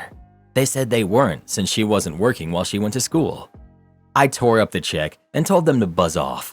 I told them that when they compensated me for all the sleep I lost, 4 years of no social life during university, and 4 summer vacations, I would speak to them again. I told my little brother not to get a job or they would do the same to him. I went to my room, grabbed my computer, some clothes, my PS4, and my toiletries. My brother and sister can play on the PS5 my parents bought the family. They were yelling at me the whole time. I said that if they tried to stop me, I'd call the cops. I loaded up my car that I paid for, I insure, and is registered to me. I drove to my friend's parents' house and had a bit of a breakdown. They let me stay there since she is away at university in another city.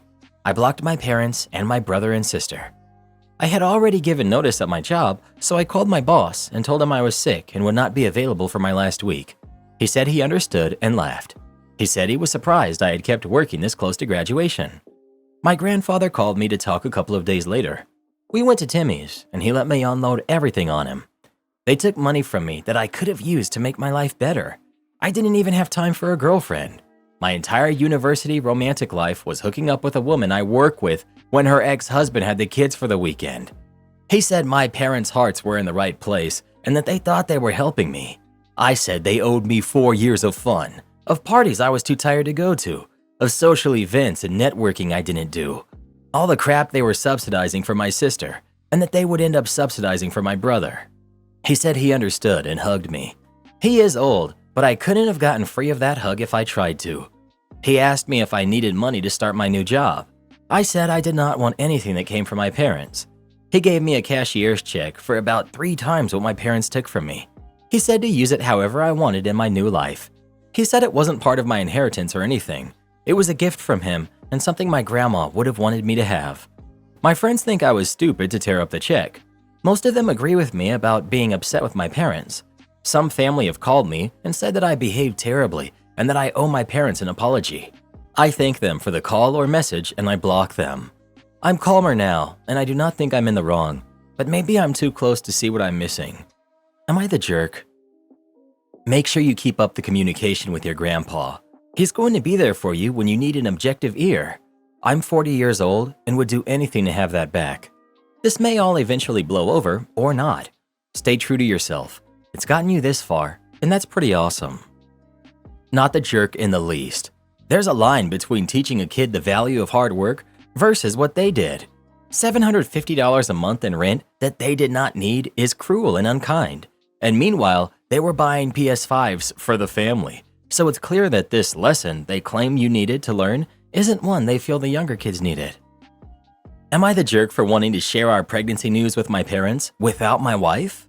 Me, 37 male, and my wife, who's 33, learned that she is about 8 weeks pregnant. We are delighted, but also terrified. It is the first time for both of us. She's asked me not to share the news with anyone until we get to about 12 weeks, when the pregnancy will be stable. So I've been keeping it, even though I really wanted to share the news with everyone around me. A key detail is that we are currently living long distance. She lives in the same country as her parents, while I'm an expat and live alone. She will move in with me and to our new house in 1 month. She decided that she would like to tell her parents about her pregnancy before she leaves her home country, so that they can share some of the joy while they're together. This way, she can also do one of the ultrasounds with her mother and experience this special connection. This is all understood, and I told her I support her in how she wants to handle the pregnancy information. She did share it with her parents, and they were overjoyed. The house is in a festive mood. They can't stop smiling and laughing, etc. I'm still under an information embargo though. Note, I did ask her to let me share with a couple of select people for my own mental sanity, since I really needed to be able to open up to a friend. She was fine with it. Now to the drama. I asked her if I could also tell my parents, to which she responded that she prefers me to wait for the 12 weeks. By that time, we will have moved in together in the country where I live. I said fine, but then she asked me that we reveal the news to my parents together, she and I. I can honestly not tell why, but I would like to tell my parents myself. There are no other grandkids in our family, and I've been living away from home, like 3 continents away, for the last 12 years. So in my mind, I really want to share this with my mom and dad and also have the same joyous family moment like she did. My wife took it badly. I think she feels excluded, or that I do not want her to somehow be part of my family, which on my part is absolutely not true. I just feel like I do not want this to be a joint announcement sort of situation. I want it to be special between my parents and I, and right after, we could all have a joint video call or whatever. She's very upset. I reminded her that we did not announce to her parents jointly. She's saying that I did not express any desire to do so, which is true, I didn't think of it. But since she is clearly communicating her desire to me, it's different, and I should hear her. Sure, but I still want this to be my moment with my parents. When I say it loud enough though, I want to announce our pregnancy to my parents without my wife, it sounds wrong. Somehow, it's like I have this righteous feeling of possessiveness over a piece of news or information. I'm conflicted. Am I the jerk? Note, she and my parents do not share a common language and communicate via translator app. You're the jerk. Having a baby is a joint venture, and she will be doing all the heavy lifting for the next 9 months. You're acting like she told her parents without you there just to have a special moment to herself, and you know that's not what happened. You know it was done under special circumstances. If you were living there, you'd have probably been involved. So don't act like some kid getting upset because someone else got something they didn't. Seriously, why would you want to announce this to your parents without the woman you supposedly love and who's actually carrying the baby? You're the jerk. Were you going to fly back to her country to share it together with her parents? She's moving to your country. You can wait and share the joy together, whereas it was difficult to do that logistically with her parents. This is a good opportunity for you to be selfless. Have you always been a mama's boy? You're the jerk. Because of biology, women have to do most of the heavy lifting in pregnancy and birthing. You need to be supportive. You are not pregnant. She is. Let her decide who she wants to know that and how. You're the jerk. I'm confused on all these "you're the jerk" comments.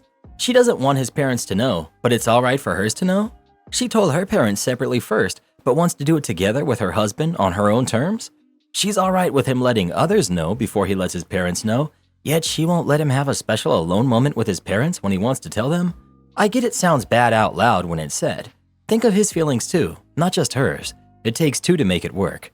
I'm kinda going with not the jerk. He has feelings too and wants a special bonding moment with his parents. And yes, I know she's carrying the baby, but he's the father and wants his parents to know just as she wants hers to know. Am I the jerk for choosing my daughter over my husband? My husband, male 64, and I, female 65, have been married for 20 years. He has 2 sons, Jason and Craig, both married. They're 41 and 39. I have 2 daughters, Jenna and Kira, both married. One is 38, one's 37. All of our kids are independent and living on their own. His boys have families but don't live anywhere near us. My girls recently received an inheritance from their grandfather of close to $1 million each. They're being responsible with it. One is saving a big portion of it for retirement and her son's education. The other doesn't have kids and doesn't live near us. So this is about the one who lives close to us and has a preschool son, Kyle. My husband has gotten very upset lately about the help I'm giving Jenna with babysitting Kyle before preschool and in the afternoons 2 to 3 days a week. He is a good eater and likes things that are driving up our food bill, maybe by $40 to $50 a month. Husband resents me not getting paid for the food and to a lesser degree, my time. He says it isn't fair to his grandkids that they are not being treated fairly. I suggested he send the grandkids' parents money for treats each month. He wants me to charge Jenna and then not have to give his grandkids anything. I don't want to charge Jenna anything. I don't think that grandparents should charge for childcare or food. He gets aggravated if he sees a new coloring book or markers here. He rages out anytime if I invite Jenna's family for a meal. He thinks Jenna, and to a lesser degree Kira, should be helping us instead of hoarding their money. He also gets very agitated about me not telling him if Kyle is going to be here. He says that he doesn't feel like it's his home and that I make all the decisions. He's threatening to break up our marriage over the disparity and unfairness of the situation. Some info on our finances. Money isn't plentiful, and we both have pretty good pensions. After our bills are paid, we have between $2,000 and $3,000 a month to spend on groceries, gas, and other miscellaneous expenses. We have very minimal savings. He travels to see his grandkids maybe 2 to 3 times a year. One he flies to see, and the other he takes the train or drives. Averages out maybe $500 a trip. I don't travel at all. He thinks I'm the jerk because I'm willing to risk our marriage over this. If we divorce, we will have to sell our house, and neither one of us will be able to afford to live the standard we have now. Am I the jerk? Not the jerk. You sound like a great mom and grandma. Your husband is the one risking your marriage over $50 a month. You're doing a kind and generous thing for your family, and he's weaponizing it. He's the one not treating his grandkids fairly. He sounds like a mean and bitter kid. Imagine how wonderful your life would be without him. You could love your family without him throwing tantrums and crying, "What about me?" Your family can feel his petty resentment, even if he doesn't say anything. It's not about the money. It's about you spending your love and time on anything other than him. You'd feel so much lighter and freer without this jerk. Not the jerk. Good Lord, your husband is so jealous and seething with entitlement over money that was never going to be his. I definitely think you should take him up on his offer of divorce. Do you really want to spend the rest of your grandparenting days with him in the corner, seething with rage? Not the jerk. Their money is not his or your money. He seems to think it is. Parents do things like inviting their adult kids over for dinner. His children just happen to live far away. It doesn't sound like keeping your grandkid is some huge expense in time or money at all. He just seems angry. Maybe he needs to go live closer to his kids. You're the jerk. You've chosen to take on a significant burden of time and money that impacts your husband, but that he has no say in. Your daughter is using you for free babysitting. If you allow yourself to be used, that's your problem, but you're making it your husband's problem. While usually I support putting kids before spouses, that assumes that the kid isn't an adult in a stable financial situation. In this case, you need to prioritize your husband's comfort in his own home over your need to be an unpaid servant to your daughter. If this marriage ends, you'll have much less to give your mooch daughter. You're the jerk. You're the jerk. Marriage equals devotion to your partner. You are picking your millionaire daughter over the man you're married to who lives off a small pension. Marriages only last when spouses are truly dedicated to each other. It's obvious you don't respect this man, so let him go so he can find a woman who does. My girlfriend is angry when I ordered myself food and wouldn't share despite her refusing to order anything. This week, I had a minor examination at a hospital that required me to not eat for 24 hours prior to the test. My appointment was also delayed by 4 hours, so by the time it was done and by the time I got home, it was over 32 to 34 hours since I had eaten anything. Because of this, I was very hungry and tired, so I decided to order some food. I asked my girlfriend if she wanted anything, but she said no. My girlfriend said she'd rather cook than order out, but I said I'd prefer a takeaway, so we can just have separate meals. She said she'd rather we both just cooked, but I again refused and told her I'm ordering myself food. I ordered the food and she decided to not cook and just said she didn't want anything. Once my food came, I was sat there eating and she came over and asked if she could have some. I asked if she was serious. I pointed out that I asked her multiple times if she wanted anything, and she's waited for me to sit down and enjoy my food and try and take it. I mentioned that I have ordered exactly what I was wanting because of how hungry I am, but she just said she was hungry too since she hadn't eaten. I mentioned that the only reason she hadn't eaten was because I didn't want to cook for her, and that doesn't mean she can come and take my food instead. I said if she wants something to eat, she can either order herself something or cook it, but I'm not sharing what I ordered. She said I was being selfish and that I have enough to share, so I should be fine sharing with her. She said she's not asking for much and that I'm being unfair, but I don't see how I am since I offered to order her something multiple times. How would you handle this? I think it's nuts that you hadn't eaten in over a day and she didn't have the consideration to either order something or make something so that you'd have something to eat as soon as you got home. I also don't understand why she didn't cook for herself while you waited for your order. Then to ask a starving person for food? Is she okay? None of her actions make sense. Then to accuse you of being selfish? Hold up. You were at the hospital for treatment and your girlfriend didn't make a lick of effort to pamper you even a little bit when you got home? And then she expected you to take care of her over your own needs and called you selfish? My dude, I'd be rethinking this entire relationship and quite possibly breaking up. Karen demands custody of my daughter. I, 30 female, have been taking care of my niece, who's now 7 years old, for the past 5 years after my sister, who's 32, left her at my doorstep and disappeared. My sister was going through a difficult time with her mental health, and she was unable to provide a stable environment for her daughter. At the time, I didn't hesitate to take my niece in and provide her with a loving and secure home. When my sister left her daughter with me, she didn't leave any contact information, and we had no way of reaching her. We searched for her, but we couldn't find any leads. I was left with no choice but to take full custody of my niece, and I've been her primary caregiver ever since. During the past 5 years, I've watched my niece grow into an amazing kid. I provided her with a stable and secure environment, and I've been there for her during all of the milestones. I've taken her to school, helped her with her homework, taken her to doctor's appointments, and celebrated her birthdays with her. Recently, my sister has reached out to me, and she informed me that she's doing better with her mental health now and wants her daughter back. Although I'm happy that my sister's doing better, I'm not ready to give up custody of my niece. My niece has become a big part of my life, and I love her like she's my own kid. My sister has been threatening to take legal action against me if I don't give her daughter back to her. However, I'm not afraid. My best friend is a lawyer who specializes in custody cases, and I'm prepared to fight for my niece's best interests.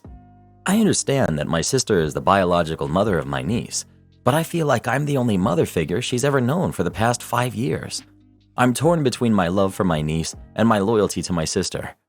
Am I the jerk for refusing to give her back to my sister? Not the jerk. You're the only mother she's ever known. Fight this with every ounce of strength and every penny you have. Well done, and good luck. If your sister really wants to come back in and build a relationship, she has to understand that she's a stranger to this kid. How about staying overnight to visit you, having park playdates, even just going to a cafe together for lunch? Not the jerk, and in fact, you're amazing for stepping up as a parent. Not the jerk.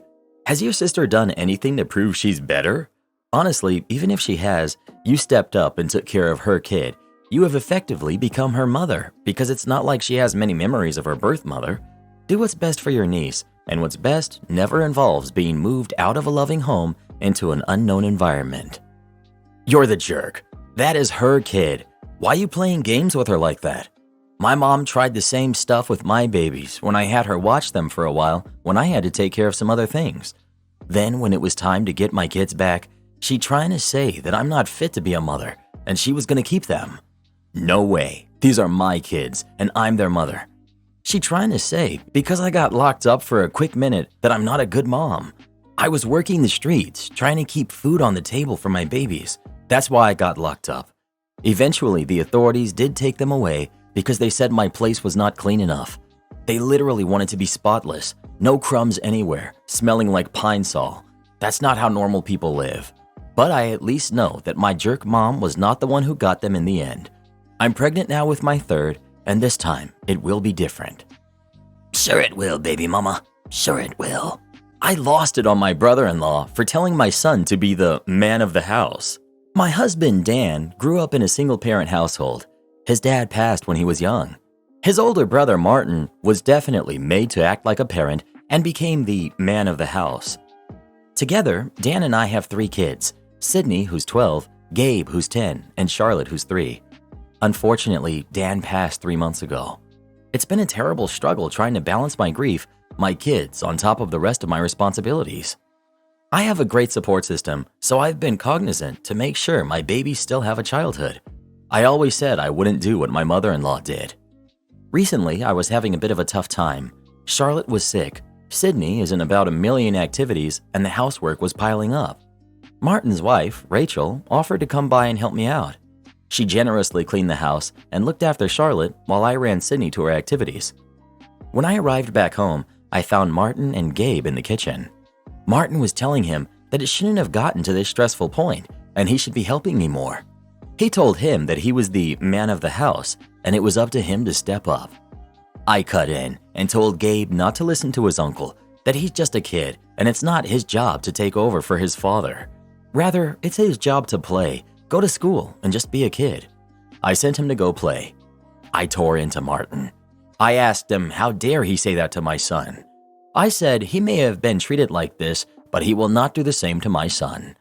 I said if he pulled crap like that again, he'd never see my kids again. Martin told me I was being ungrateful. He was only trying to help. He said more than anything, he was defending his wife as it's not her job to help me. I reminded him I never asked Rachel for help. She offered. Martin said she wouldn't have if I wasn't complaining about how hard my life is. Ever since, Dan's family have been telling me what a jerk I am. They say this is all Martin knows and I was way too harsh on him, especially threatening to cut him off. They told me I need to get my stuff together. My mother-in-law especially thinks I need to suck it up and expect my kids, not just Gabe, but Sydney too, to help me with Charlotte. I told her off, and that only made it worse. Everyone is accusing me of alienating Dan's family, which I'm not trying to do. Am I the jerk? Edit to clarify. My kids do have chores and help around the house. The work in question was things that are out of their age bracket and were my responsibility. Thus why I was falling behind, considering I also have to take care of the kids, drive them places, and do more things that are not age appropriate or their job. Not the jerk. You take those healthy boundaries for your kids and you defend them with your life. It's something your brother-in-law unfortunately hasn't experienced, and that's not his fault, but he is about to learn.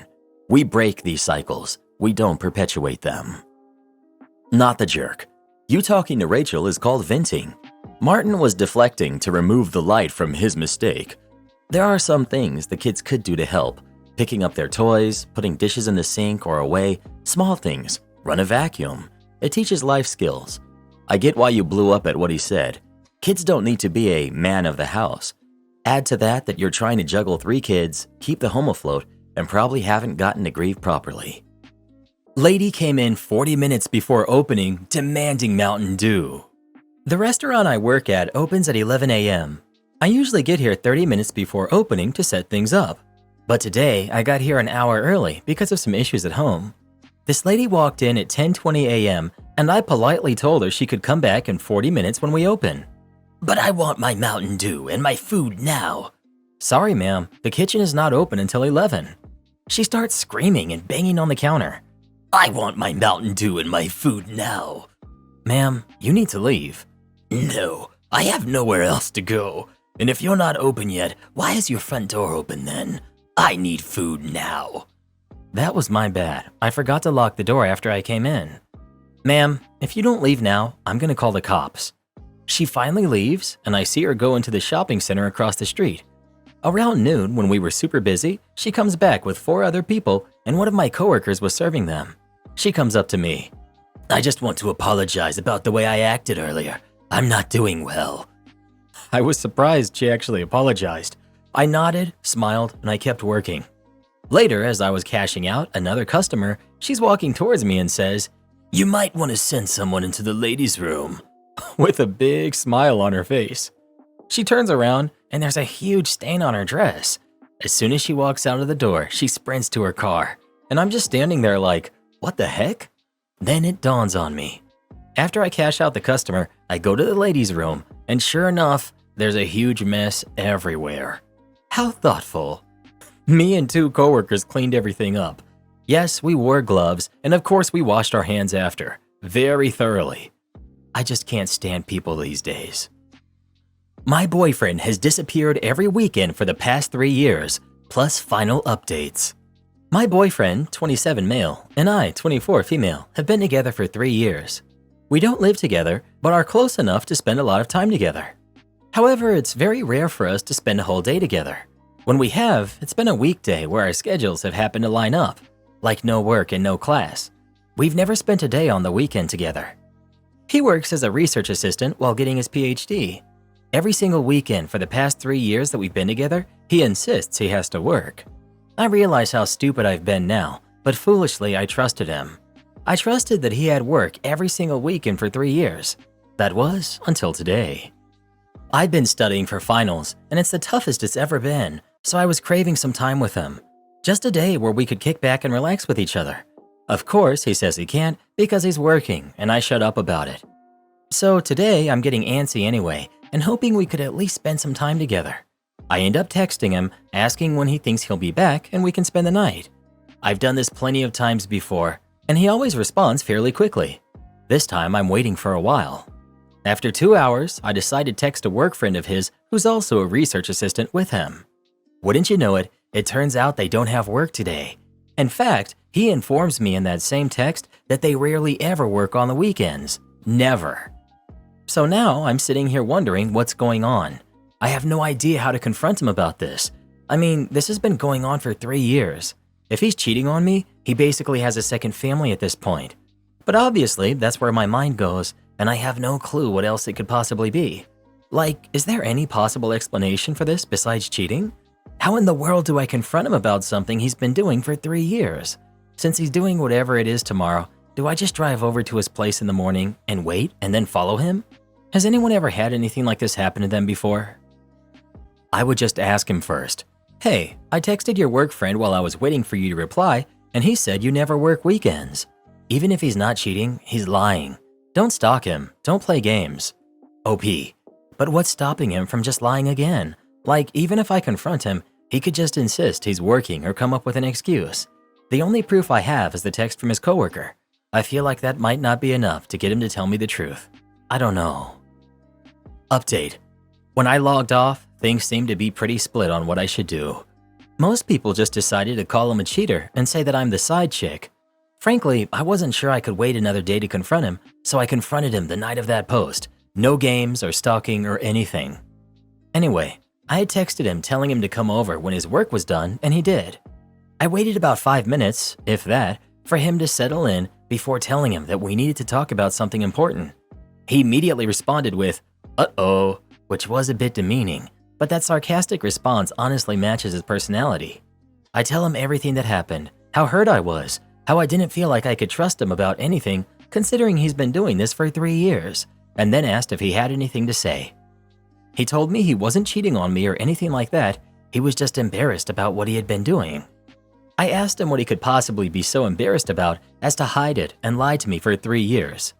He takes a minute to compose himself and then mutters something. He clearly feels guilty, but I obviously don't hear it, so I ask him what he said. He tells me that he volunteers at a homeless shelter every weekend since coming home for his PhD. Volunteering at a homeless shelter? I swear, whatever emotions are coming across here were multiplied 10 times in the moment. I could not comprehend what he was saying. Like, he was embarrassed for volunteering at a homeless shelter? It just didn't make any sense. So I asked him what he meant, and he repeated that he volunteers at a homeless shelter for 6 hours on Saturday and 6 hours on Sunday, every weekend. Of course, I ask him why he would be embarrassed about that, and he asks if we can talk about this more tomorrow, Sunday, and he can instead show me that he isn't lying by taking me to volunteer. I don't know what I was really thinking. I think my mind was just so blank that I agreed with a sure, and I asked him to leave. He apologized for the whole thing and left. Then he sent me a text that he had picked me up in the morning so he can prove to me that he's not lying.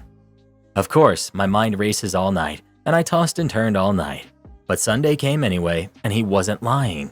He takes me to a homeless shelter / soup kitchen place. I don't really know the difference. And we make food, clean, and pack daily necessities for 6 hours. It clearly isn't the place to have the conversation, so I spend most of my time doing the work and chatting with other people, and they were really nice. But of course, the whole thing was still weighing on my mind the entire time. So I start asking them about my boyfriend, and they confirm that he's been working there as long as they can remember, and he's there every weekend. He's been there longer than most of them, it seems.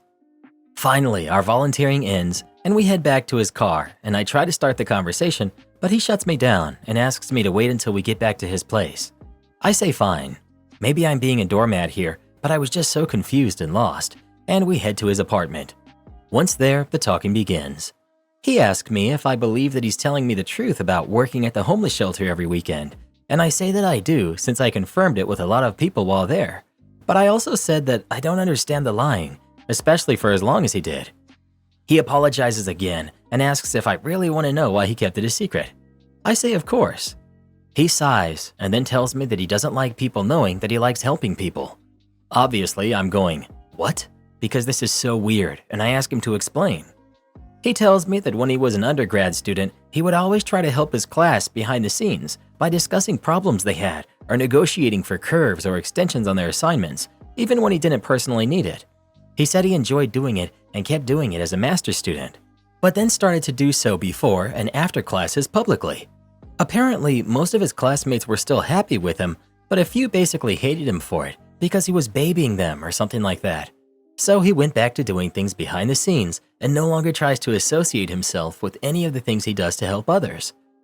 Hopefully, I'm not the only one who finds this really weird. Like, the homeless shelter stuff and assisting your classmates aren't remotely the same. I say as such, and he tells me it does the same thing.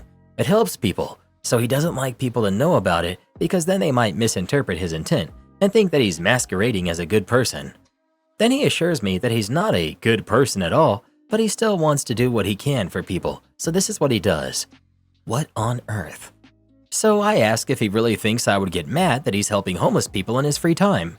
He tells me that he wasn't sure at first, especially since I wanted to spend weekends together when we first started going out. Duh, every couple does. So he just lied to hide it at first, but he knows I wouldn't do that now, but kept the lie going because he thought it would be too weird to suddenly say that he's volunteering at a homeless shelter. I feel like I've come to the conclusion that he's just really weird. His way of thinking has always been odd, but this in particular is just so weird. Like, he seems to understand the situation and where I'm coming from, but didn't think to tell me the truth on his own. We started going in circles, so I ended the conversation and had him drive me home in silence. Since then, he sent a number of texts and has tried to call me a few times. I didn't pick up on Monday or Tuesday because I felt like I needed time to think. But I finally picked up today and we had a talk, in which we both reiterated what we had said. I know a lot of people, literally all of them at this time, were telling me to break up with him, but I'm still thinking things through. I'm going to try and get him to hang out this weekend and make my decision after I think some more. This whole thing has been weird. I'm sorry that I've repeated that so much, but my brain is still scrambled. To answer some common questions, I haven't met his parents, but I have met a few friends of his. He doesn't have social media. He's met my family since I'm local, and we do spend holidays together if they aren't on weekends. Honestly, it is strange that he felt the need to lie about it, but at the same time, it does seem he has good intentions.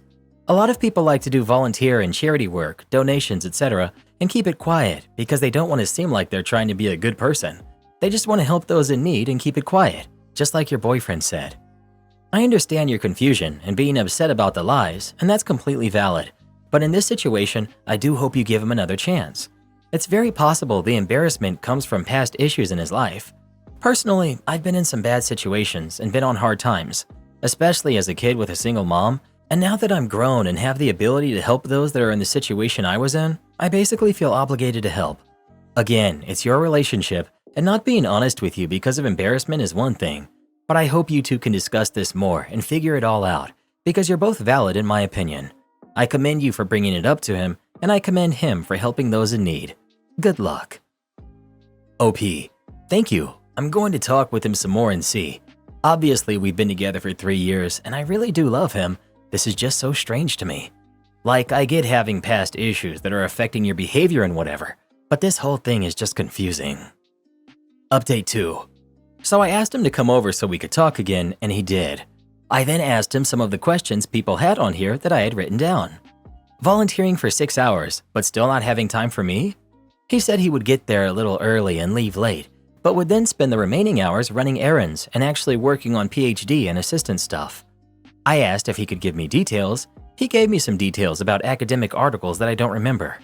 I asked why he couldn't spend more weekend evenings with me if this were the case. He said that he was really busy with work and that I would distract him. Ouch. Out of all the other things he said, I think this is the one that bothers me the most. I asked if the volunteering was court-ordered. He laughed at that and was clearly confused by the question, but answered that given the special population he works with during his PhD, he doubts he'd be able to work with them if he had a record that required so many hours. I asked if he was ever going to tell me about the volunteering. He initially says he doesn't know, then replies that he probably wouldn't have. He apologized for lying, but then said that whether he was working or volunteering doesn't make a difference to how much time he spent with me. Obviously, I pushed back on this, and he got defensive, and we had an argument that basically reiterated how I felt like I couldn't trust him because he was lying about this while he kept apologizing for the lying and making me feel that way, but that it wouldn't have changed how we spend time together. I told him I wasn't sure I wanted to continue the relationship because of his lying. He seemed hurt, but then just said okay and that it's my decision. I told him that he should at least get therapy for the classmate thing because it clearly affected him negatively. He replied that he probably should, but he won't. After I gave him an ultimatum, either spend more time with me on weekends and go to therapy, or we break up. I told him to think about it and that he has until Saturday. He said he would, and he went on his way. Saturday came, and he asked me to compromise.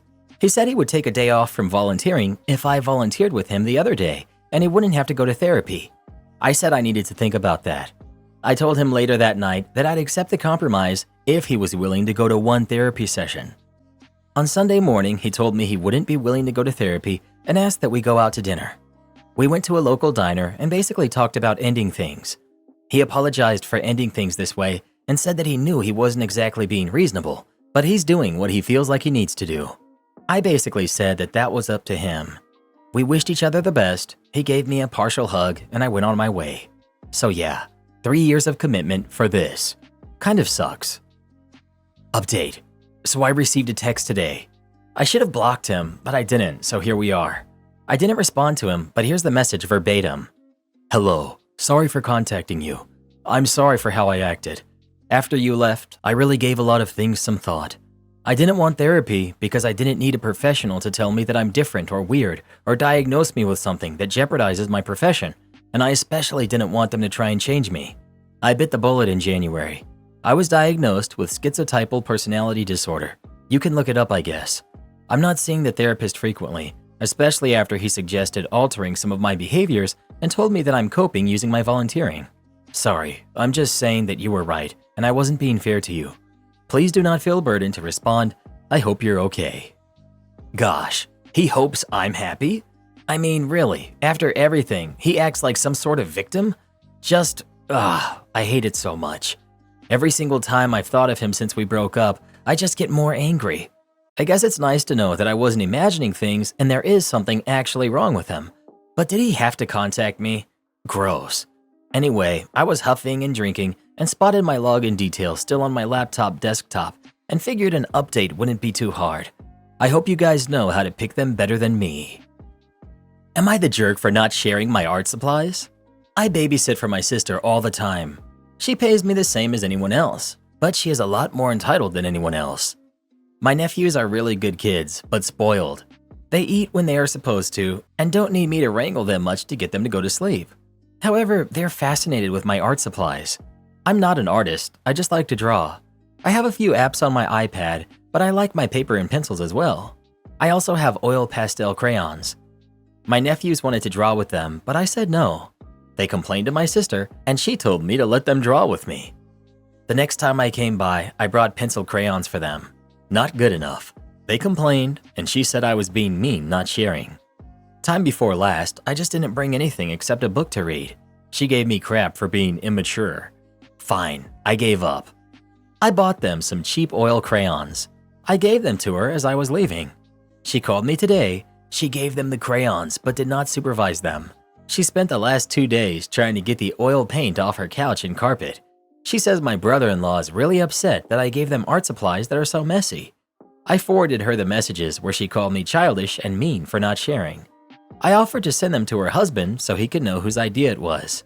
She's mad and demanding that I watch them for free to pay her back for the cleaning. I just said I would not watch the kids anymore. She tried to trick me by not having cash when I showed up. I said I was leaving since I don't trust that she would pay me. Strangely, she actually had the cash. She did call our mom and tell on me for giving the kids oil paints without telling her. My mom wants me to keep the peace and offered to pay for me to watch the kids and let my sister think she won. I'm thinking about it, but my sister still thinks I did it on purpose.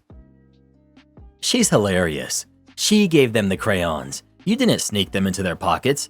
And in case it's news to her, it's their job to supervise their kids. Your sister could have examined the contents of the oils or tested them on throwaway fabric beforehand. She didn't. There's a reason why Crayola pays money to slap washable across every popular product. Oh, and forward your mom's text to your sister without taking the money. These are the hoops we jump through to deal with your crap, not the jerk.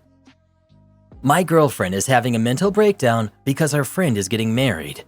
My girlfriend, who's 26, and I, 28 male, have been together for over a year. I have a 4-year-old daughter from a previous girlfriend. Girlfriend and daughter get along very well. Girlfriend just quit her job and moved in with me full-time. Everything's going great until her best friend announced she just bought a house, is getting married, and is now pregnant as well. They started dating about 1 month before us. My girlfriend lost it. She's been crying for literally 24 hours non-stop, picking fights with me, just generally acting off her rocker and having panic attack after panic attack. I planned on marrying her when I finish college and get a good career so I can afford a beautiful ring and a proper wedding. But her throwing a tantrum like this makes me have second thoughts about marrying her at all. We can't afford a second kid right now. Any advice on how to make things go back to normal? Update. To clarify some things, my girlfriend pays for groceries, toys, diapers, and whatever else she can manage to pitch in on. She wants a job. I told her it would be better for her to go to school rather than waste time at some crummy fast food job. I don't want rent from her. I don't need it. She helps enough with driving my daughter and cleaning up after her, so honestly it works, since I have more time to earn money. She's currently enrolled in classes and they start next month. I've started college this year and I'm focused on finishing as fast as I can. I've spoken to her about why she's so jealous of her friend. It seems that she feels overwhelmed being a mother figure to my daughter with no silver lining of a kid of our own anytime in the near future. Now that her best friend is having a baby, she has no child-free person to turn to for a kid-free break. I can see how that would stress her out. This friend has kind of been her escape when she needs to decompress around another adult. She's incredibly happy for her friend. I don't think she's trying to outdo her or anything. She's not materialistic at all. She is very sentimental though. We share the housework and childcare equally. I do my best to help her if I see she's stressing out. Yesterday I sat her down and I showed her the ring I had picked out for her. Adamant that she doesn't want the ring. It would cost me 3 mortgage payments, which I can't afford until I finish school and get a good job. She doesn't want to wait for my idea of a perfect wedding. I guess I've been a little dense and only considering the proposal I always dreamed about. She's been an amazing girlfriend and parent. Maybe I have some things I need to reevaluate. I didn't consider that maybe her pressure is much greater than mine. I wanted to take my time and have my second kid the right way, but she's right. The timeline I have set up for us means that she will have her first around mid-30s while she's surrounded by kids. Getting married and having kids after a year? Y'all are wild. You barely know each other. You're just now finding out who she is. Agree. But I've seen a prevalent narrative on TikTok specifically starting to emerge that if a man doesn't want to marry you 1 to 1.5 years into your relationship, 2 at most, he's leading you on and isn't actually serious about creating a life with you. I personally find it ridiculous, but I've seen it get quite prevalent online. So if she's an avid social media consumer, I wonder if this is somewhat affecting her as well. Karen demands the government provide for her family. I'm female 27, and my friend, who's also female 27, we'll call her Sarah, and her husband decided to have a baby in 2020. They were both unemployed at the time because of lockdown. Ever since the baby arrived, when the friendship groups get together, all Sarah does is dominate the conversation about her money woes. She is now a stay-at-home mom, and her husband's small business collapsed during lockdown, and he's never worked since as he can't find a job in his niche field. The friend group has always been supportive of her and suggested extra government support she can apply for, and have also suggested her husband look for work outside of his field for the time being, but she never seems to listen and only wants to vent. Yesterday, she told the friend group that she and her husband had been secretly trying for another baby, and she was now pregnant. Shortly after the news, Sarah once again started to complain about money. She was talking about how her kid is sleeping on a mattress on the floor because she outgrew her crib, but they can't afford to buy another bed for her right now. She was ranting that the government should give more financial support to unemployed parents.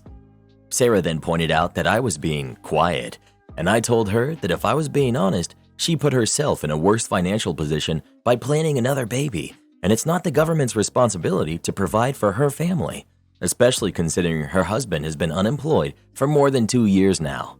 She cried, left, and now my friends are all saying I should apologize. You're the jerk.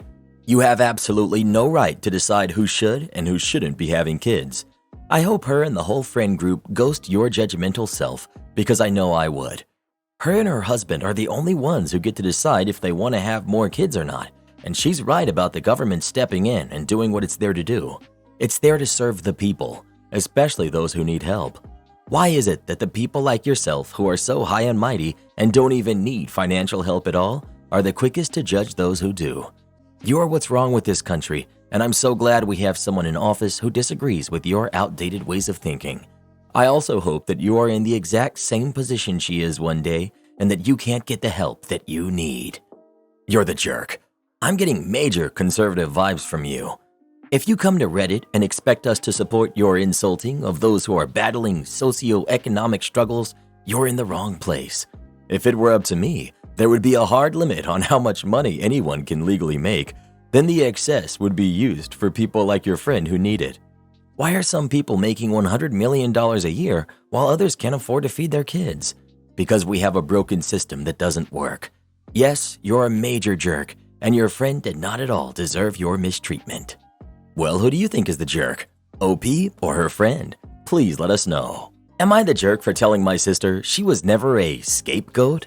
I, 20 female, have an older sister, Jen, who's 28, and a younger sister, Chloe, who's 17. Jen made our lives horrible growing up. She was rude, reckless, a liar, a thief, everything. She refused to go to therapy and fought our mom every step of the way. None of us could have nice things because Jen would ruin them. She got into a screaming match with Chloe when she was 11 and Jen was 22. There's so much more she's done, but it's very personal. She was a bad person, full stop. When she was 24, she met her current boyfriend, who's a literal godsend. Jen finally went to therapy, got a degree, and has a job. She's not perfect, but I can acknowledge the effort as much as I dislike her. Over the past few months, she's been making an effort to reconnect with the family. Chloe is full no contact, but me and Mom have been seeing her. I feel like she's been lying to her therapist because she's been told that she was the scapegoat, I was the invisible kid, and Chloe was the golden child. This couldn't be any further from the truth. I will admit, at the height of Jen's spiral, Mom did assume everything bad was caused by Jen, but that was because it had been years of the same destructive pattern of behavior. Like, yes, Jen, you're an alcoholic. Of course she's going to assume it was you who stole her booze. Or assuming she got fired from her job due to her attitude, which is why she got fired from every job beforehand. Or assuming she was being brought home by the police because she regularly breaks the law. This was never Mom being malicious, but when that's what you've come to expect over nearly 10 years, you're going to make a snap judgment. Jen and her fiance, Luke, met with me to have coffee, and she brought this up, and I'll admit, I laughed in her face. She asked what was wrong, and I said, scapegoat? Seriously? Jen, I'm glad you're getting better, but you were a jerk growing up. She got really upset and said she was trying to reach out. I said I appreciated it, but she has to acknowledge how much hurt she caused everyone. She ended up storming out and sent me a text saying she's not going to be disrespected like that, and that it took years for her to realize the family's dynamic. Am I the jerk here? Edit. Some people have asked me how I know Jen is lying and why I was so dismissive of her. Here's why. Her assessment of her siblings' dynamic, golden, invisible, and scapegoat, do not line up at all. I'm apparently the invisible kid, which could not be further from the truth. The same goes with Chloe, who Jen labeled the golden child. I'm looking at examples and traits of all three syndromes, and none of them line up. I also want to make it clear that Jen assigned these labels to us, not her therapist.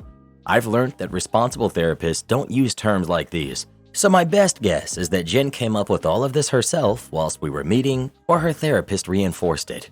Either way, Jen came up with this alignment, which makes me skeptical of her. Not the jerk. but it sounds like you could also benefit from therapy.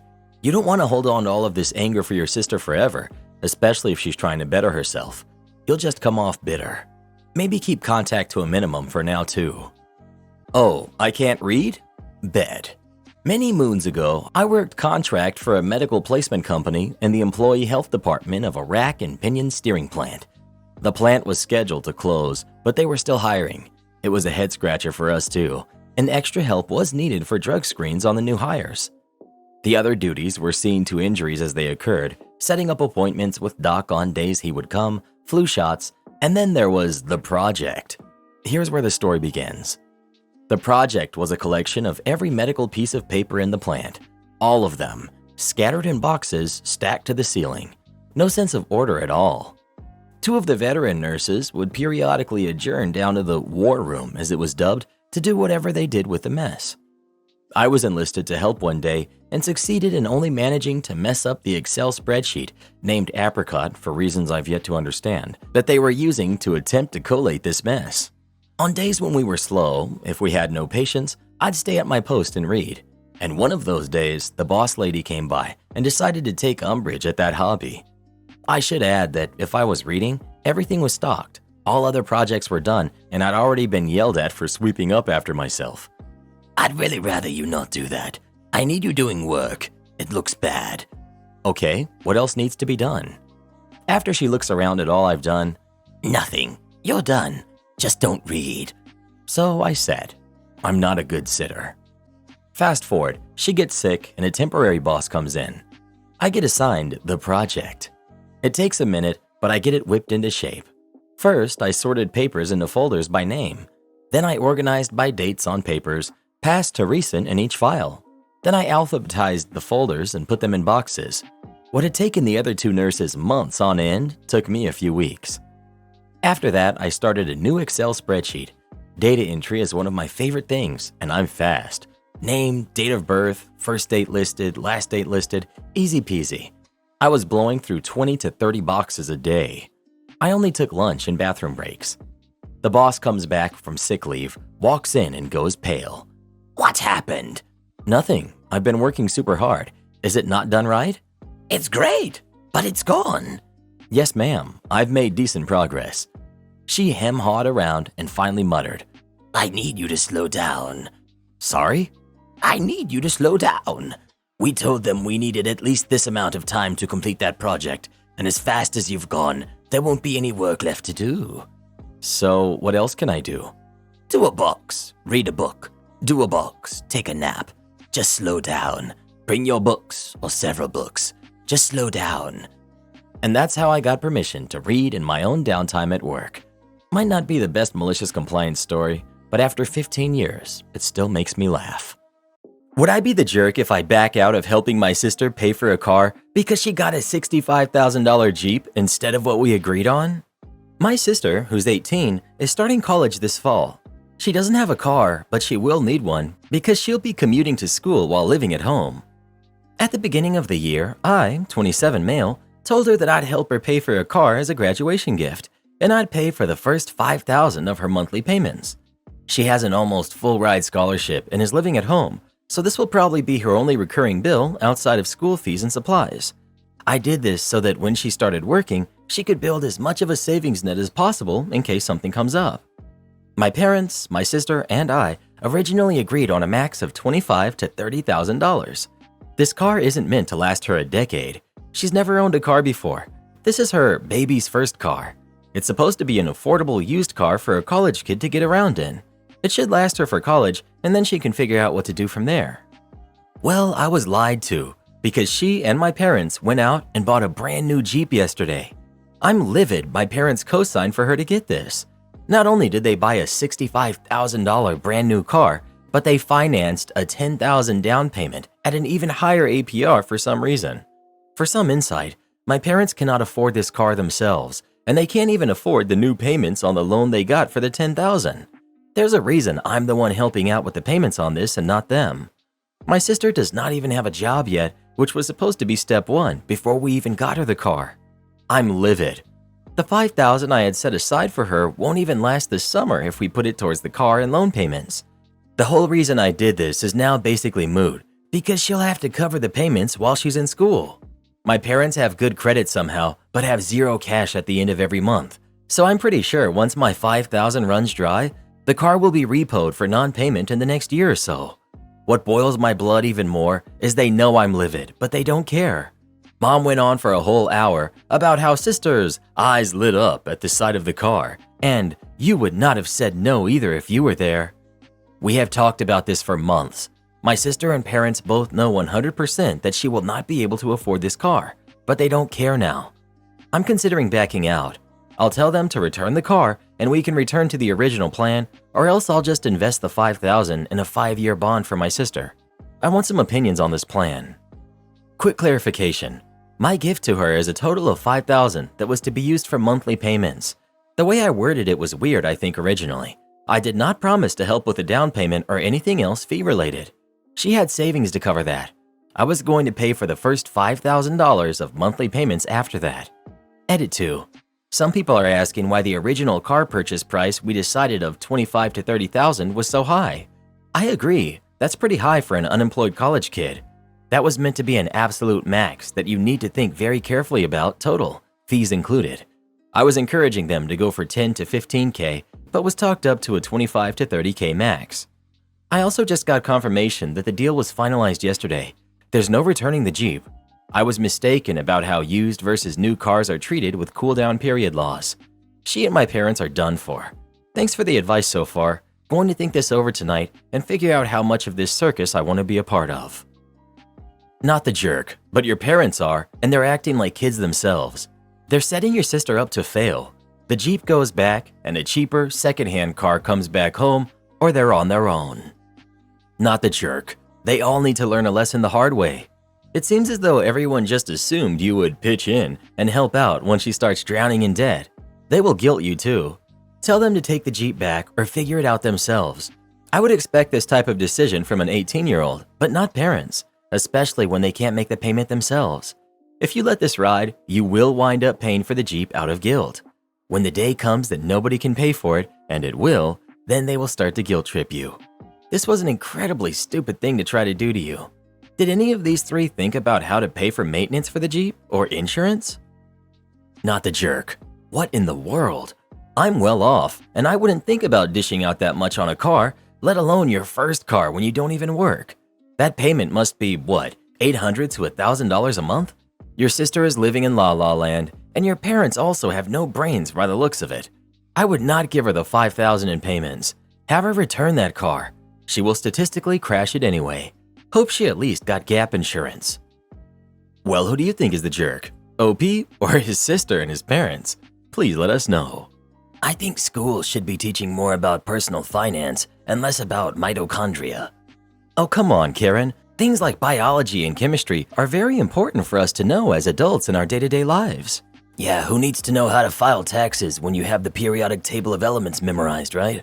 My brother-in-law just told my wife that he's in love with her. Yesterday, my brother-in-law, out of the blue, asked my wife if she could meet him for lunch. There's something he needs to talk to her about. My wife tells me about it before accepting and asks if it might have something to do with my sister. Maybe they're having problems and he wants to discuss it with another woman. I found it odd, but I told her to go ahead and find out. So she accepts and they meet for lunch at a place near her office the next day. That's where he tells her that he's in love with her. He lays it on thick, how beautiful she is, how she makes him feel, how he would treat her if she were his, how it was love at first sight, blah, blah, blah. Mind you, this man is married to my sister and they have 2 kids.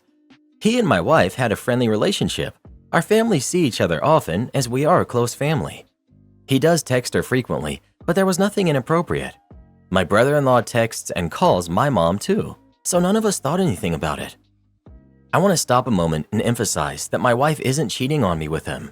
My wife and I share an iPad, and I see every one of her texts from there. We are also looking at each other's phones all the time, so none of that's going on. So she won't even let him finish what he's saying. She walks out and calls me immediately to tell me what happened. While she's on the phone with me, the texts from him start. He didn't mean it. He thinks it's only infatuation, blah, blah, blah. She leaves work early to come home to talk to me about this, and her phone is blowing up the entire time with calls and texts from him. I tell her to answer, and she put him on speaker so I can hear. He's crying, begging her not to tell my sister.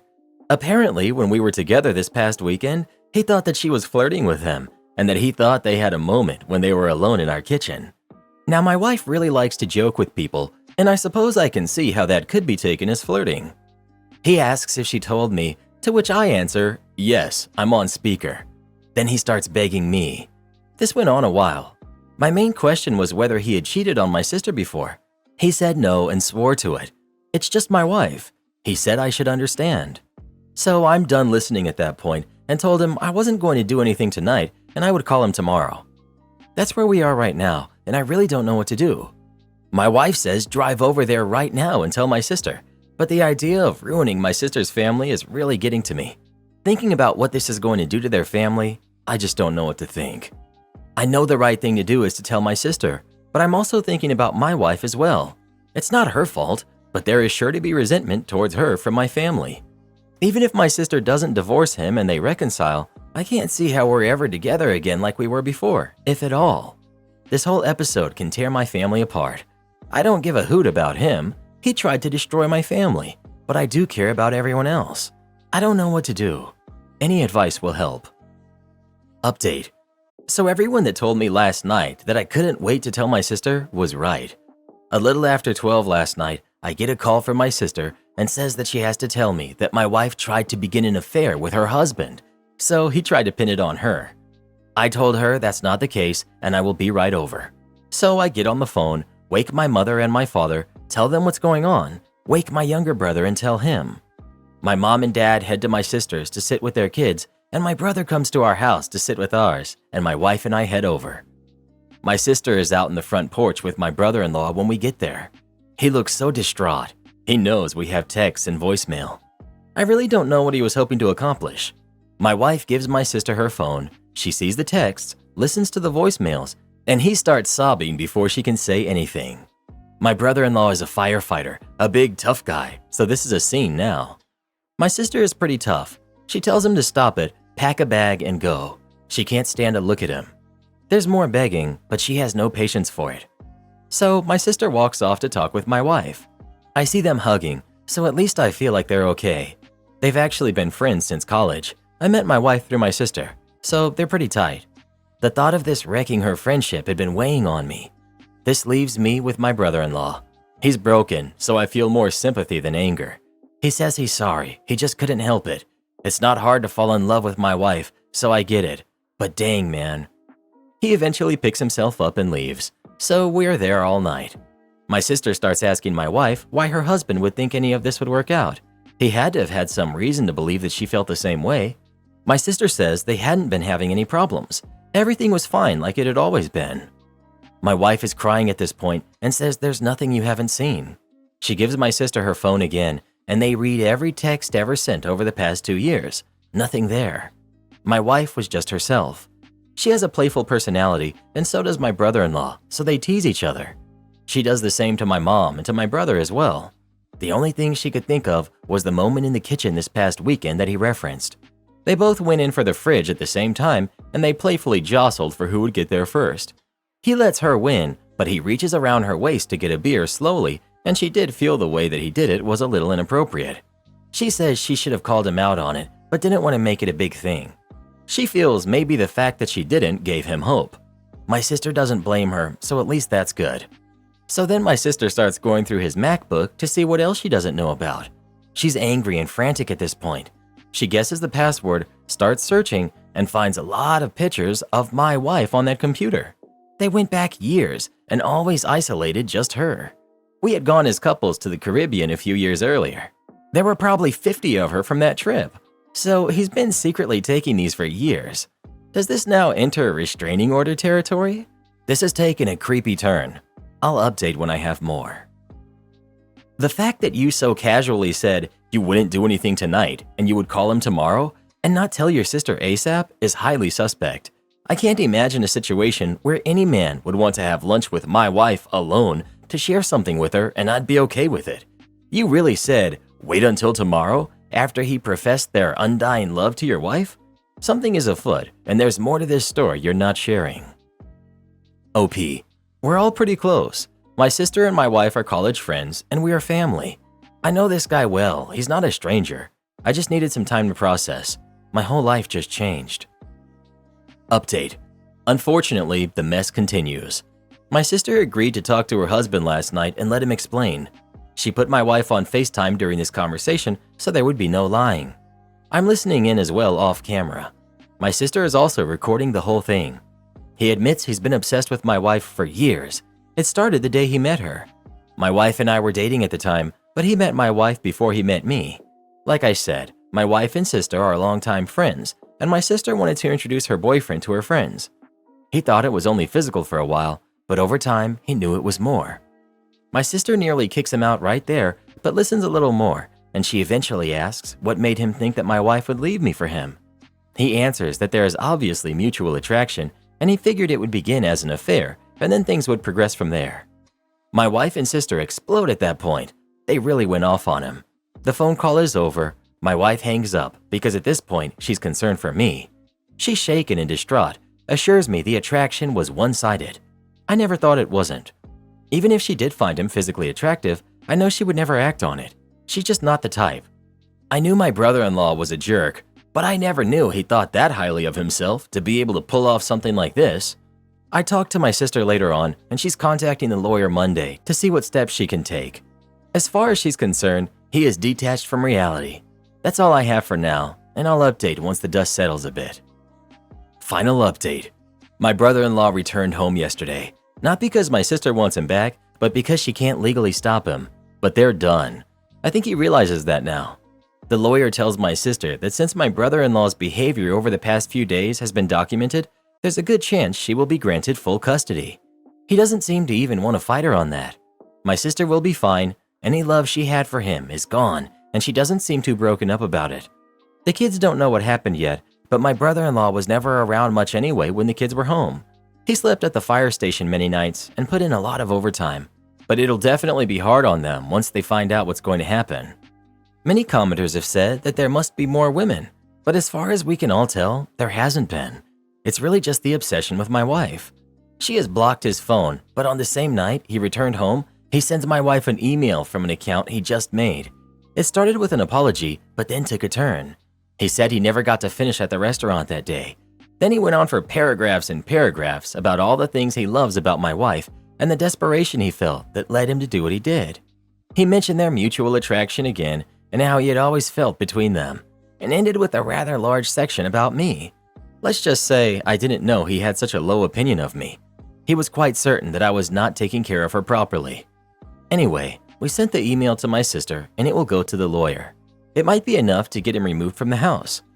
Finally, my wife isn't great, but she's doing better every day. She does blame herself for being too comfortable around him. She's always careful to set boundaries with other men. In case you haven't figured it out already, my wife is pretty stunning and gets a lot of male attention. But with my brother-in-law, she felt safe to be herself since he was family. Surely no lines would be crossed. She and my sister are cool, and there doesn't appear to be any resentment, so that makes me happy. We'll all be okay, it'll just take time. Please take steps to secure your home and your car. Recommend a restraining order so he can't come around trying to explain or convince or apologize to your wife. Hoping your sister can do what needs to be done and move on to a better life. OP. I don't think my brother-in-law is dangerous, just conceited. The guy was quite the ladies' man before getting married and still got plenty of attention even after. His ego is bruised, but I do have cameras and an alarm. I threw away my husband's collection and now he won't speak to me. My husband considers himself an art connoisseur when he's not. He filled his home office and the hallway with his collection, which he inherited from his grandfather. The point is that his grandfather got scammed, and most of the paintings, statuettes, and artifacts, fake guns, books, ship models, are fakes or reproductions, very few real pieces. My husband knows, but he liked it as a kid, so he kept it, adding stuff over the years. He always bought fakes or reproductions too, saying he likes how they look and he wouldn't bankrupt us this way. To be honest, I couldn't stand that assortment of random knickknacks, especially because they aren't worth a thing. His hallway and office looked like a kid's idea of a museum. He was away on a trip 2 weeks ago, and I seized the occasion to put all that stuff in storage and give a restyling to his office. I figured he'd get upset, but eventually accepted. When he got back, he was silent. I reassured him I didn't throw any of his knickknacks away, just put them in storage, and that I liked his room much better now, and his grandmother should have done the same for his grandfather. He said that the rest of the house is already my style, and he accepted it, but the office and hallway were his space. I reassured him he will like it better with time, but a week has passed, and he looks depressed. He stopped spending time in his room, barely talks to me, and even refuses to hook up with me. He acts different and told me that I can get rid of the few things I kept. I'm starting to think that I overstepped. Did I make a mistake? I'm considering apologizing and getting his stuff back in his office. Update. Guys, I hear you. I messed up big time and I know it. I'll ask him if he can forgive me and I will get back all his stuff. I'll also offer to display some of his stuff in the living room as a peace offering. Yeah, you disrespected him big time. OP, I see that now. I will apologize and bring his stuff back. You did overstep. This is major disrespect. These things were important to him, and it doesn't matter if you like them or not. Even if it was the ugliest object you've ever seen, you should still accept his feelings about it. This is about something more than just objects. This is showing him that his opinion doesn't matter to you and that he can't trust you. You should apologize immediately and let him know that you really do realize it was a wrong thing to do. Am I the jerk for leaving my husband at our lake house with his family? My husband and I own a lake house that we spend most of our free time at when it's warm. We go there over the winter to check on it and do any basic maintenance that's required. It's not set up for winter living. We often invite friends and family over. We have almost 2 acres of land and there's lots of room to park an RV or set up a tent. The house has a septic tank for the toilet. All the other water goes to a gray water tank we use for the garden and lawn. We only use biosafe products. We have a very well-built and ventilated outhouse for when we have people over. So last weekend, we went out to get the house ready for the spring and summer. We ordered the water truck to fill our tank. The propane guy comes to fill up the propane tank. We ran water through the pipes to flush them out and get them ready to use. And his mom and dad showed up with his brother and his family, which would be fine, except it was a cold and crappy weekend, so they didn't want to set up tents and stay outside. I asked him why they were here. He said that he told them we were going out and they sort of invited themselves out. They didn't bring out much besides some sandwiches and a bunch of beer. They didn't understand why we didn't have any of the water toys ready.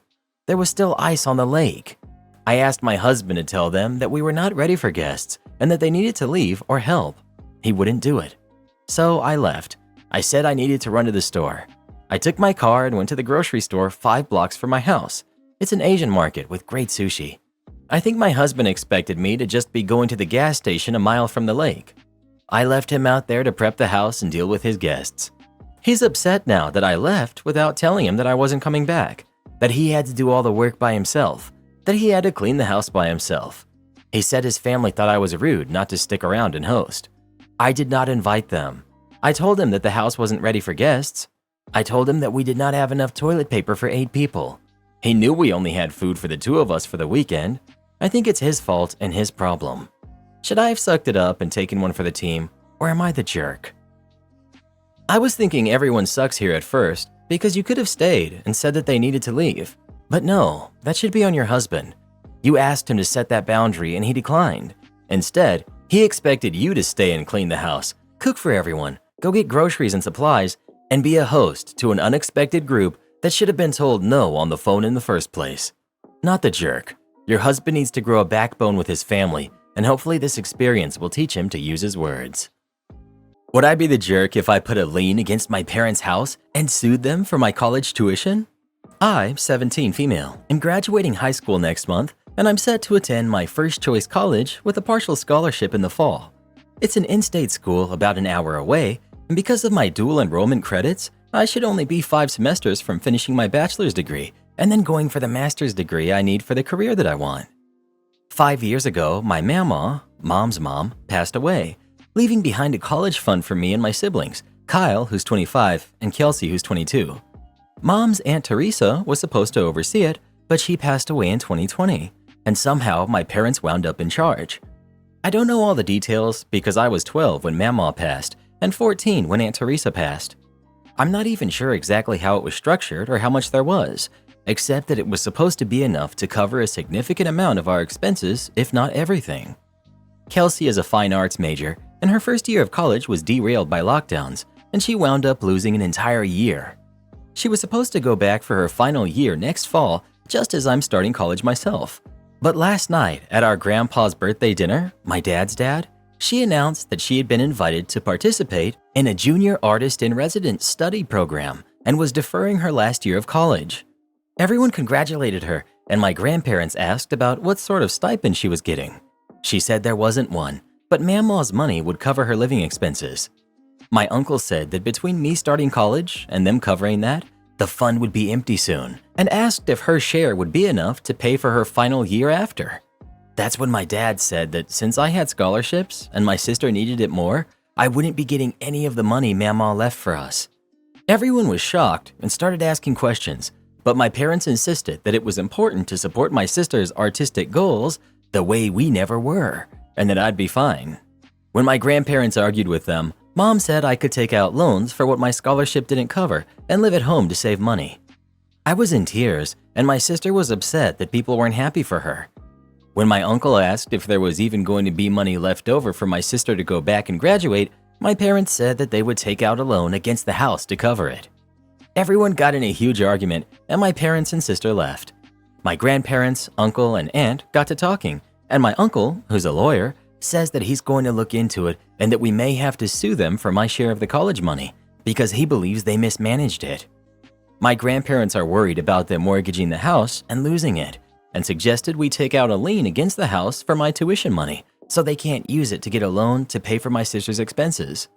Would I be the jerk if I sued my parents for my college tuition and put a lien against their house like my grandparents suggested? This sounds like they horribly mismanaged the money. A fund that was supposed to cover like 50% of 3 college tuitions should have had a healthy 6-figure amount. Not to mention, the fund was supposed to be used for tuition, not other programs. During the discovery, your uncle may find out some disturbing truths, but secrets, especially money secrets, always are the worst. Whether you do or don't, your relationship with your parents and sister is likely irreparably damaged. Not the jerk. Not the jerk. If your parents are refusing to give you the money that was left in the trust for you, you're 100% in the right to try and get it. They're essentially stealing from you. Leasing company sealed living squirrels in my walls. What do I do? I live in Minneapolis, Minnesota. I put a maintenance ticket back in January to have holes sealed up at the edge of my roof where squirrels had gotten in, and I could hear them chewing at the wood in the walls on a regular basis. Month after month, I would contact the leasing company for my house any way I could to ask when this was going to be resolved. Yesterday, they finally came out with a crane and did this metal work and expanding foam job, cutting down my little library to reach it. I thank them for finally relieving me from the sounds of squirrels chewing apart the insides of the house that I'm living in. Unfortunately, about 2 hours later, I hear the same chewing sounds I've heard for months, but this time it was obvious that the squirrels were trapped inside my house and trying to get out. I've created multiple maintenance tickets of high importance, both yesterday and today, being listed as an emergency. I tried calling their office and I got a voicemail, and after hours, I tried calling them and selected that I had an emergency maintenance request, but each time it rings a few times and then automatically hangs up on me. I try to leave a voicemail and it just says their voicemail box is full. I don't know what to do. I can't get a hold of anyone at the leasing company. The roof is 3 stories up and those squirrels have probably 18 hours max before they pass of dehydration, at which point my heart will break and I'll have multiple animals rotting in my walls. Like a horror novel, I can hear them just scratching and chewing, trying to get out of what must have been their home for months. What do I do? Who do I contact? My current only plan is to get up as early as possible and drive to their headquarters and hope that someone will actually be there. Sometimes there's just no one at the office in the middle of the week. Call animal control? I contacted animal control and they let me know that unfortunately they aren't allowed to destroy property without permission of the homeowner, which is not me. Really wonderful lady. She expressed her sympathy for my situation. The only thing I can do at this point is to go to their office first thing in the morning and drive a resolution. Fire department? They unfortunately aren't willing to damage the house I'm in, as I'm not the official homeowner. I told them about the leasing company inadvertently sealing them in. Man up and climb up there, you despicable coward. If you're what it means to be a man, I don't want to be one. Let me just go to Home Depot at 12:30 in the morning and get a ladder. You inconsiderate jerk. Have a heart. In a nicer way, get a ladder. Because I don't own the property, and because it's 3.5 stories up, and because it's almost 1 in the morning, I'm going to do the best I can in the morning to make this happen. But hearing this BS from some jerk doesn't help anything. I feel awful and there's nothing I can do right now. I'm going to bed and I'm going to get up early so I can get this resolved. Update 3 days later. The squirrels have all been freed. After hearing about my dilemma, my sister and her partner, both strong animal lovers with animal rescue experience, drove all the way down from their area to help give me a hand with this situation. While on their way down, they talked me into going ahead with rescue efforts, and I made a few holes in the wall to try to tap into the squirrels' pathways. I turned off all of my lights and closed up all of my windows except for one, which I pulled out the screen so that any squirrel coming out of the wall would see their way out.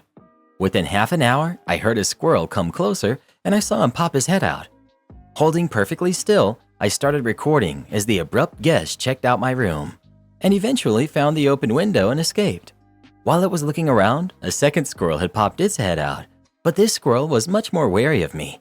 He checked things out, but jumped back into the wall when I moved my head, thinking a squirrel was actually coming in from the outside across the room. The second squirrel made another appearance a bit later, drank some of the water I had left out, looked me right in the eyes for about 1.5 minutes, and then he noped right back into the wall. It was around this time I set up a little web camera I had fashioned out of an old cell phone, so I could keep an eye on things without needing to be in the room. The squirrels must have decided to go to sleep, which is around the time my sister and her partner arrived with pizza. During the night, I had a travel mug jammed into the wall, so I didn't wake up to a squirrel on my face. However, starting at 2 a.m., and every few hours after, I would hear the squirrel start plinking away at the bottom of the travel mug. At 6 a.m., when it was light outside, I opened up the window closest to the hole and pulled out the travel mug. 5 minutes later, squirrel number 2 jumped out through my window to freedom. I was ecstatic, until I realized I could still hear a bit of scratching at the other end of the house. Apparently, a third squirrel was trapped over there.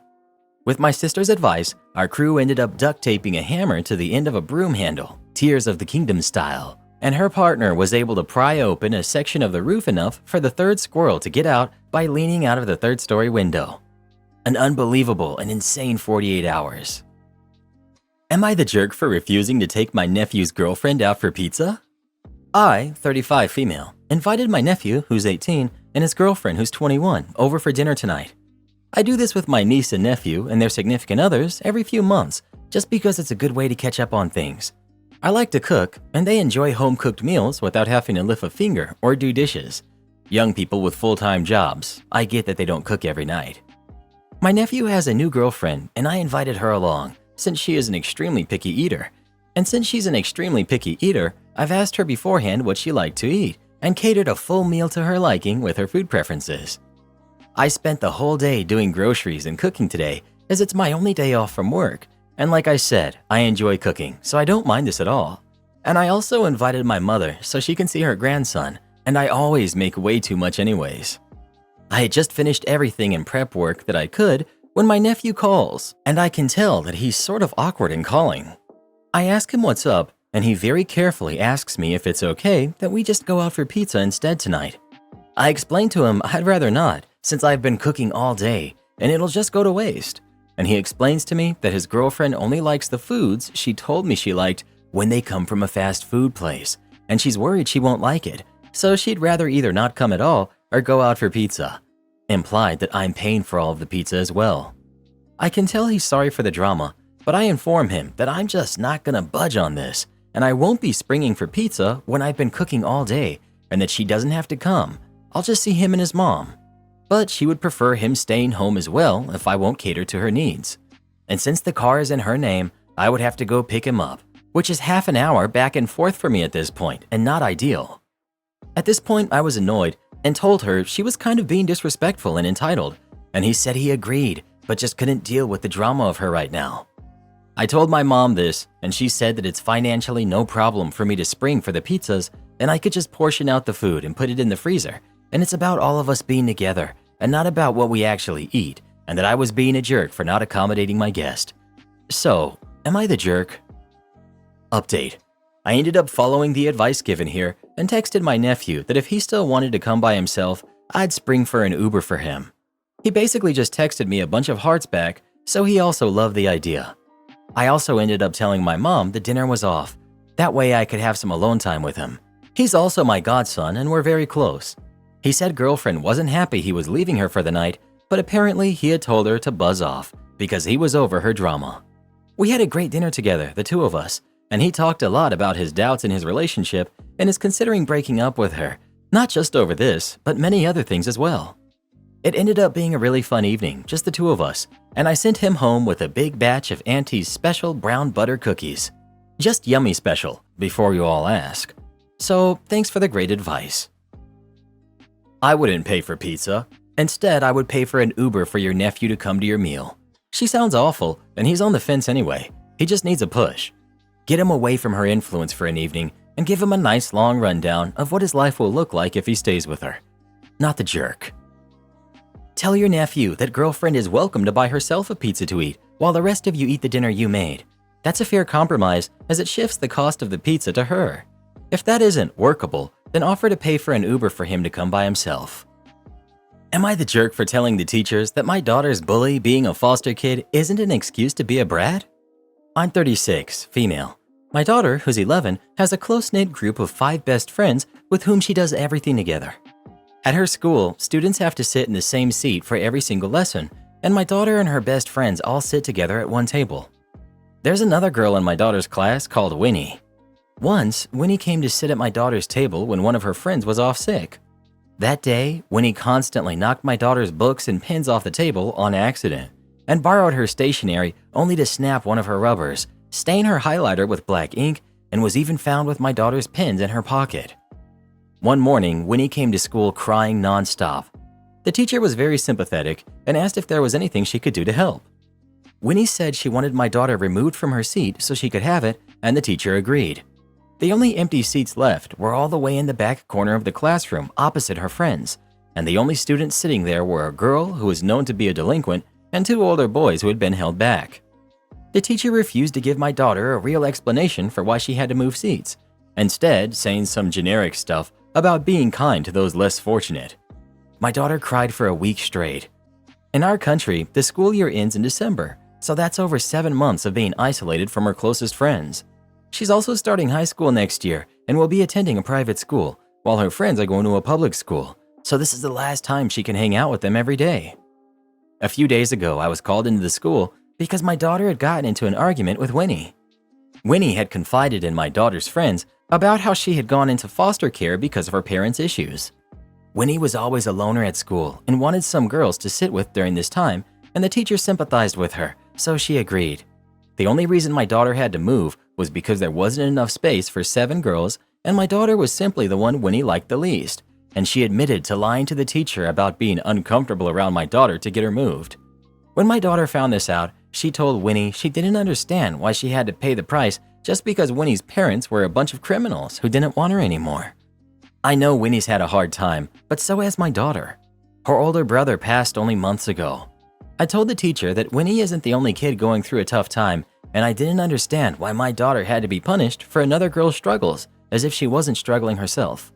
The teacher wanted me to make my daughter apologize for her remarks, and I said it was their fault for punishing her and forcing her to sit with the problem kids despite doing nothing wrong, and they were downplaying my daughter's grief to cater to a brat. Am I the jerk? This sounds like blatant favoritism. Unfortunately, I don't think any school system on the planet has solved the problem of teachers showing favoritism. Here in America, I would advise you to go to the teacher, you have, then the principal, and if all that fails, go to the superintendent or the school board if things get bad enough. One thing is for sure, start a paper trail if you can. If you can email the teachers and principal, do that. CC whoever you should. Unrecorded conversations in person practically don't count. If you do have such a conversation, email the person you talked to afterwards outlining the things you talked about and try to get them to confirm what was said. Good luck. Everyone sucks here, and I do mean everyone. The best solution would have been for the teacher to redo the seating plan. She shouldn't have allowed a clique to form and become entrenched. I say this as a teacher. In the school where I was required to have a seating plan, I changed it pretty much every few weeks or when there were issues. I almost never just moved 1 or 2 kids. unless they both requested it and it made sense. I generally started plans using a random name selector and then made adjustments to prevent problems. But I figured it did kids good to learn how to be near and work with a wide array of other people rather than just their friends. Your daughter was completely out of line with what she said and absolutely owes the other girl an apology. You would be missing a vital teaching opportunity if you did not teach her to do so. You're a jerk for being so close-minded that you can't see that it's a classroom full of kids who all have different backgrounds that you are not privy to. You are also a jerk for wanting to encourage the cool kid clique and referring to your kid as being punished when she was simply moved elsewhere. When my kids were younger and had tables, I know their teachers mix things up pretty regularly. Everyone sucks here. Your daughter's remarks were awful, and there's no justification for your daughter telling a foster kid that her parents didn't want her anymore. Period. The teachers were wrong for moving your kid because of Winnie, but your daughter is also not entitled to a certain seat with friends and to not sit in an undesirable location with kids you disapprove of. You're wrong for calling Winnie a brat when she has issues, all while commenting on your own kid's issues. You come across as someone who only feels like your kid's issues should be considered, or that your kid is entitled to things she's simply not entitled to. Not the jerk. Defend your kid. And to everyone saying, everyone sucks here, God help you if your kids are ever bullied in school. I hope you have the same energy you're displaying here. Am I the jerk for not wanting to pay for my son's dentist? My ex-wife, Lena, and I have a son, Matt, who's 6, and we share 50-50 custody. We don't have healthy co-parenting. We avoid each other most of the time, and everything in relation to the routine and Matt, we resolve it through an app. All expenses related to our son, such as school, doctors, and others, we split 50-50. I'm a dentist, to be clear, and until last year, before we separated, I took care of my son with this. Recently, she sent a message to me through the app, letting me know that the dentist appointment was this amount and for us to pay 50-50. I asked if some emergency had happened. She said no, just routine, and I asked why she didn't let me know, and I would take care of it. Her response was that now that she has her own dentist, she went through him, since our kid was with her and would be more easy. I agreed, but asked what the point of it was, because it would literally be free if it was done by me. She kind of snapped at me and said that she expected payment from me. I replied that I would see, because I don't refuse to pay anything for Matt, especially for health reasons, but a stupid expense like that doesn't make sense, and she can afford it, if she simply prefers to pay for something that I do for free. She was not happy. She said this was an expense for our son that we agreed to share, and I was refusing to do so, considering that I'm his father and that she was not obligated to choose me as a dentist. We do have an agreement to split 50-50, but for me, this is the most absurd expense that we've had, because I would understand if it was some emergency or outside of my specialty, but a routine appointment? Am I the jerk? Not the jerk. Yes, she's mom, but this is a medical decision. Changing doctors should be something that's agreed on, not done unilaterally. I would look at the specific verbiage of the divorce decree. Do you have rights regarding medical care? Are you listed as his dentist? This sounds like she's deliberately just trying to make you pay extra, even if she has to pay extra to make you do so. Agreed. She's definitely doing this because she knew OP would make a stink about it. Who in the world, especially in this time, would pay extra for something someone would do for free? She's being petty. No jerks here. My initial thoughts as I read through this were that if I were in the situation as she is, and you say you don't have good communication and tend to avoid each other, I'd want my kid treated by someone who I didn't have a strained relationship with, so that I felt I could talk openly and freely about his medical and dental procedures.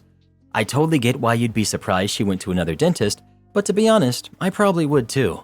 It's also possible that your son didn't want you to do the work and didn't want to tell you. Am I the jerk for not appreciating camping gear as a graduation gift? For context, I've always hated camping. Since I was a kid, this was a well-documented fact and routinely the butt of family jokes.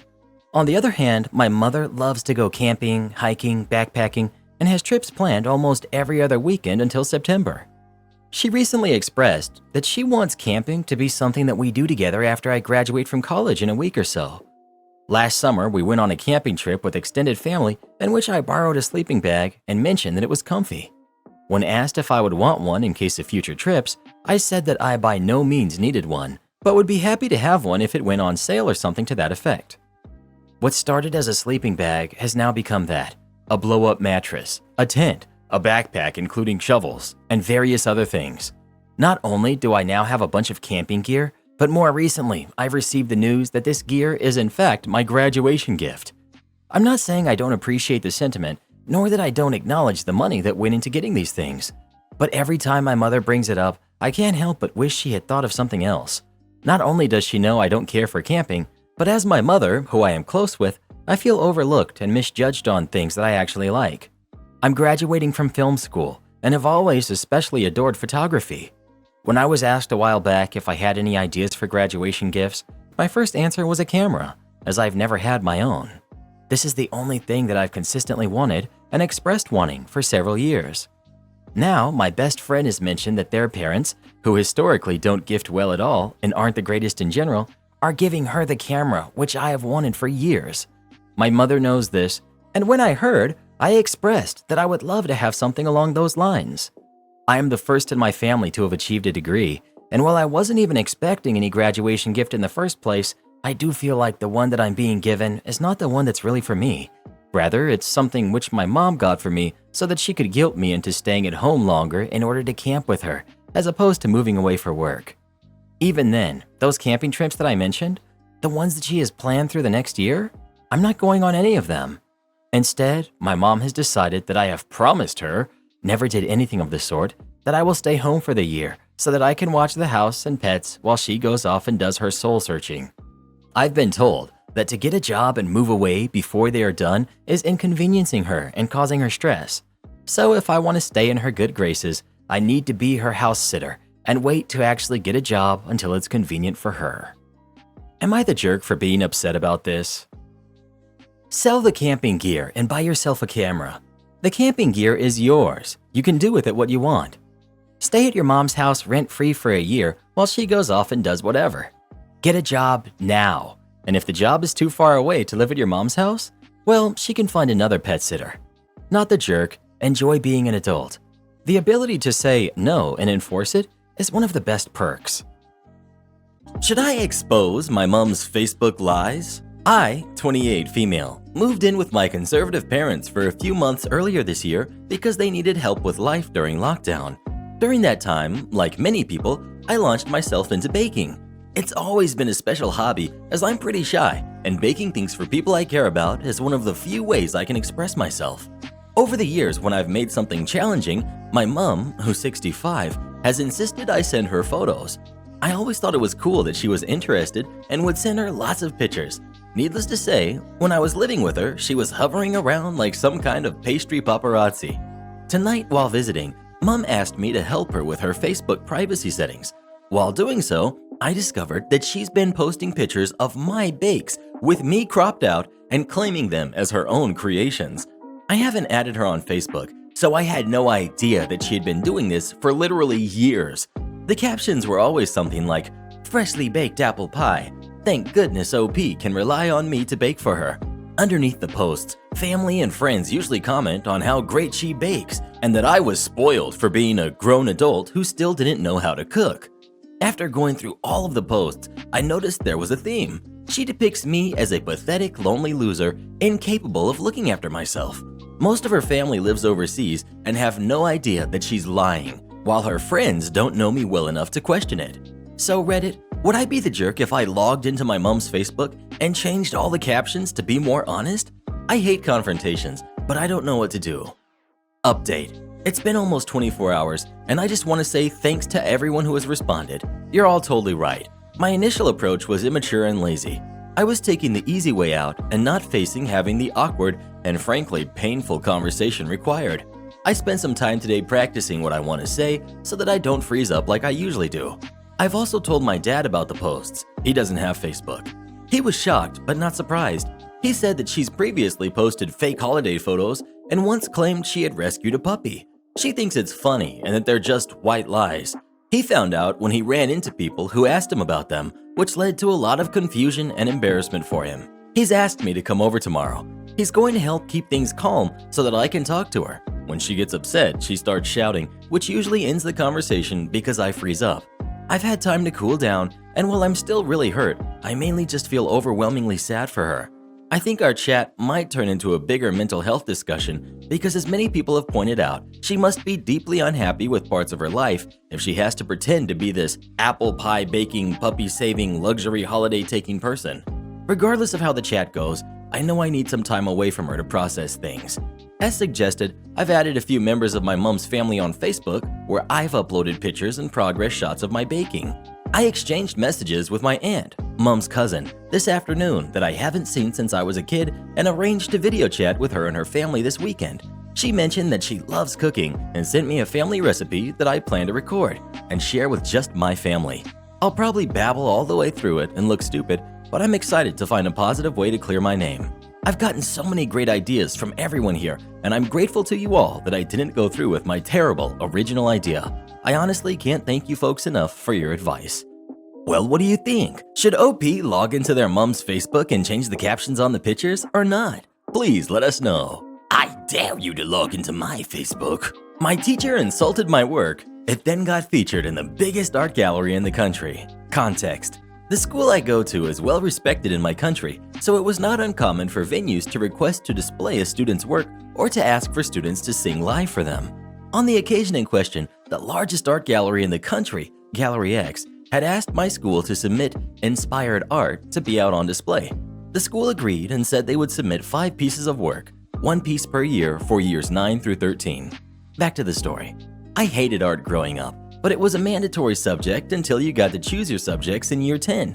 Needless to say, I dropped the subject ASAP. Despite hating the subject, I still put effort into my work and some of it wasn't that bad. However, at the time I would not hide away from expressing my views when we were given a task that I didn't see a point to, even if the teacher was in earshot. Needless to say, my relationship with that art department faculty wasn't the best. My teacher at the time particularly had it in for me. He was one of those teachers that has the view that their subject should be your most important subject, regardless of your future ambitions. If he thought that you weren't prioritizing art, then he would make your life heck. Yet again, I hated art as a subject. He knew this, but I would still do any work set to the best of my ability. We had just finished a project where we had to mix different pigments to create our own unique color. Being colorblind, I struggled a lot, as I literally could not differentiate between half of the pigments. I gave it my all, but ended up giving up halfway through the project. The teacher hated me for giving up. In his defense, he had tried to make it as easy as possible for me, but I hated the subject and saw a way out, so I took it. My teacher was beyond mad. When we went to hand the project in, he gave me a lecture about how I need to put in more effort and work harder because of the quality of my work and how unacceptable it was. Remember, I literally couldn't see half of the project. Once that project was finished, my teacher told us that Gallery X had asked that we create some inspired art. We were basically shown 5 different paintings that we were supposed to recreate in our own way. There was a big fuss about this. People were saying that art schools would be giving out scholarships, that there was a $10,000 reward, and other nonsense that 14-year-olds make up. But nevertheless, everyone wanted to be the one to have their painting in Gallery X. So for the next month and a half in my art classes, we would work on our piece. After the first week of working on my piece, the excitement of the new project wore off, and so did my eagerness in lessons. My teacher noticed this and went from complimenting my work to yelling at me about what I was doing wrong. By the 4th week, I was over the project and just wanted to be done with this. With 2 weeks left on the project, my teacher pulls me aside to tell me that my work isn't good enough and I need to improve it. I tried to improve, but he kept on belittling me. So, out of arrogance and spite, I made art my most important subject until the end of this project. I dragged myself to each lesson, quietly working myself to the bone, counting down the days until the deadline of this project. After what seemed like a year to 14-year-old me, the second last lesson arrives.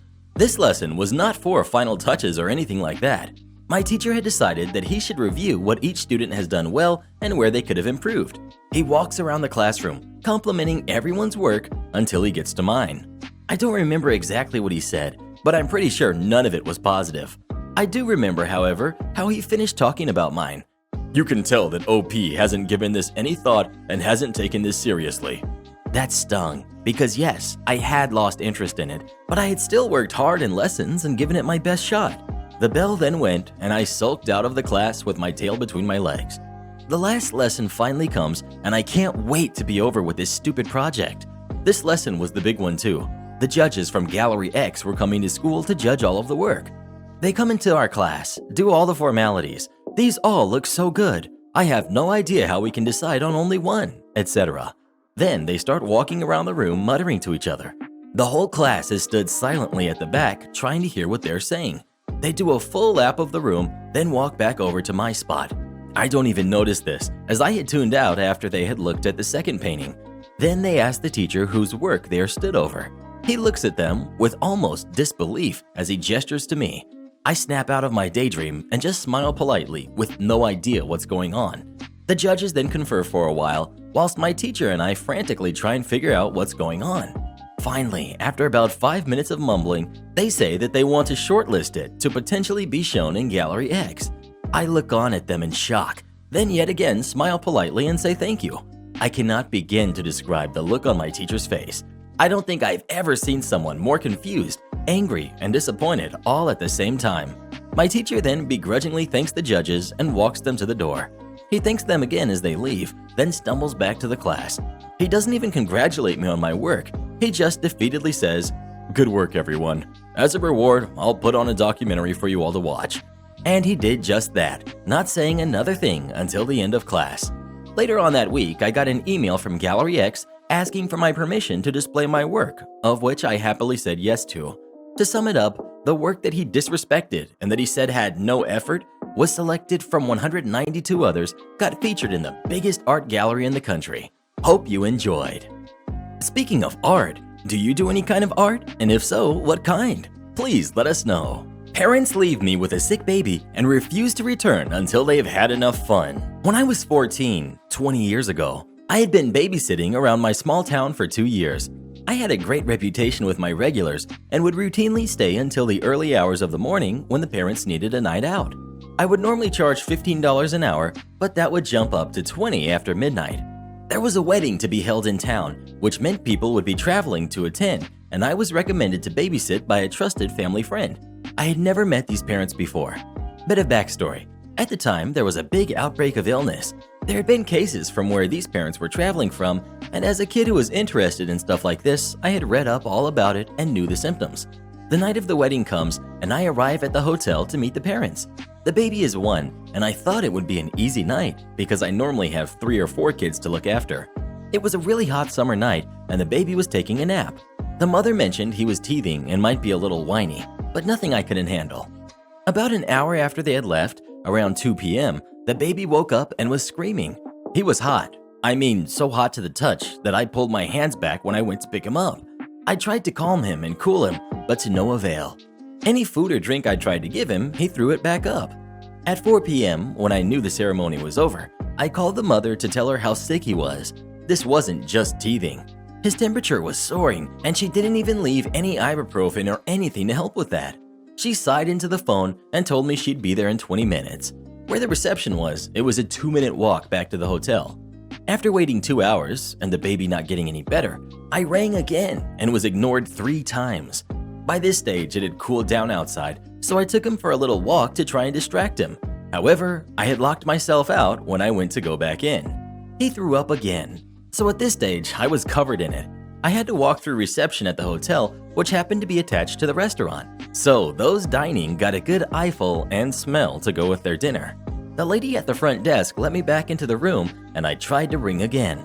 The mother finally answered, and I told her everything that had been going on. She sighed again, said that they had just started dinner and would be straight back after that, and please don't try to call again. Another 2 hours later, around 9:30, I rang my mother, and she came to help out and bring me a change of clothes. We finally got the baby down at 11, and I rang one last time. Said that I had my mother with me, and I would be leaving at 12 after I called an ambulance for him. That mother ended up coming at 11:45, drunk, and very upset that I had ruined her night. She couldn't enjoy herself because she kept worrying that I was going to call. She yelled at me about the smell in the room and how many bottles I had gone through. My mom stood back and let me handle it, but spoke up and asked if I could get paid now because we needed to get home. The mother handed me an envelope and shut the door in my face. $20. That was all that was in the envelope. I was owed $150. Mom knew we wouldn't get her to answer the door again, so she took me home. The next morning, Mom woke me up with the extra $130. She had gone to the hotel at 7 a.m., And once she told the manager what had happened, the manager slipped a note under the hotel door saying that due to the extra cleaning and disinfecting that would need to be done to the room, there was to be an extra charge of $200 put on the room, plus the extra $130 that our in-house sitter was owed. When everyone looks after each other in a small town, it's a nice feeling. Apparently, the father blew up when the extra charges were put on his card, didn't realize the baby was so sick, and he was yelling at his wife. The mother was screaming about the unsatisfactory babysitting I had done, and they left in a huff. I think about that poor baby every now and again, hoping that he was all right and got over whatever was making him so sick.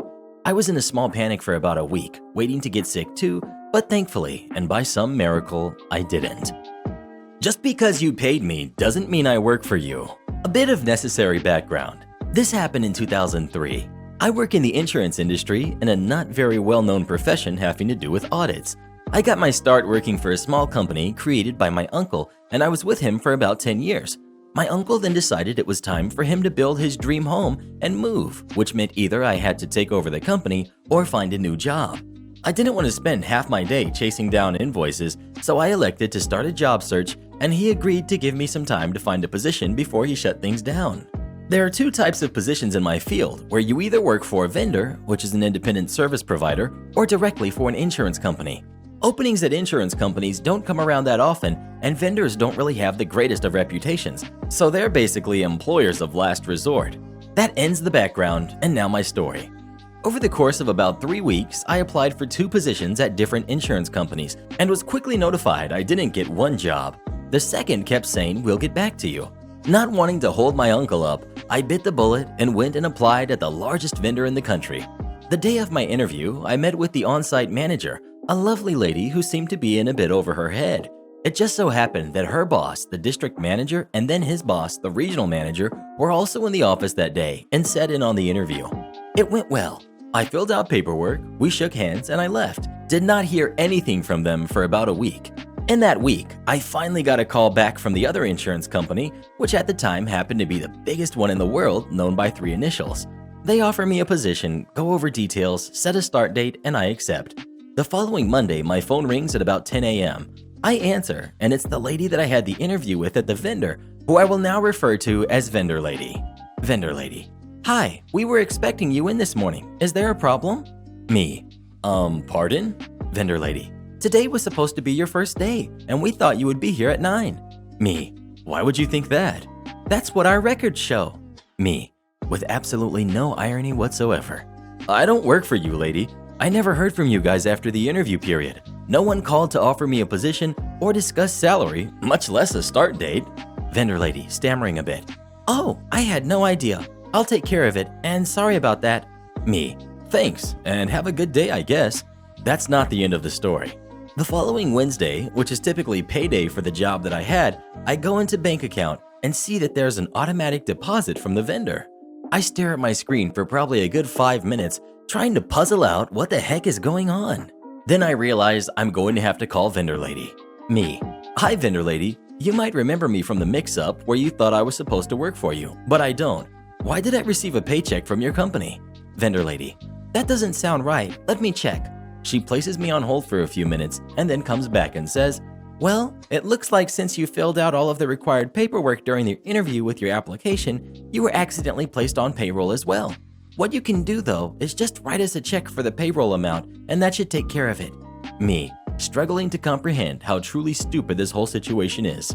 "Listen, Vendor Lady, I review payroll records for a living, so I'm very aware that you can simply have your payroll department reverse the paycheck, which will basically zero out any payroll taxes that you paid, as well as any that were withheld from the paycheck, as well as reclaiming the small amount placed into my bank account.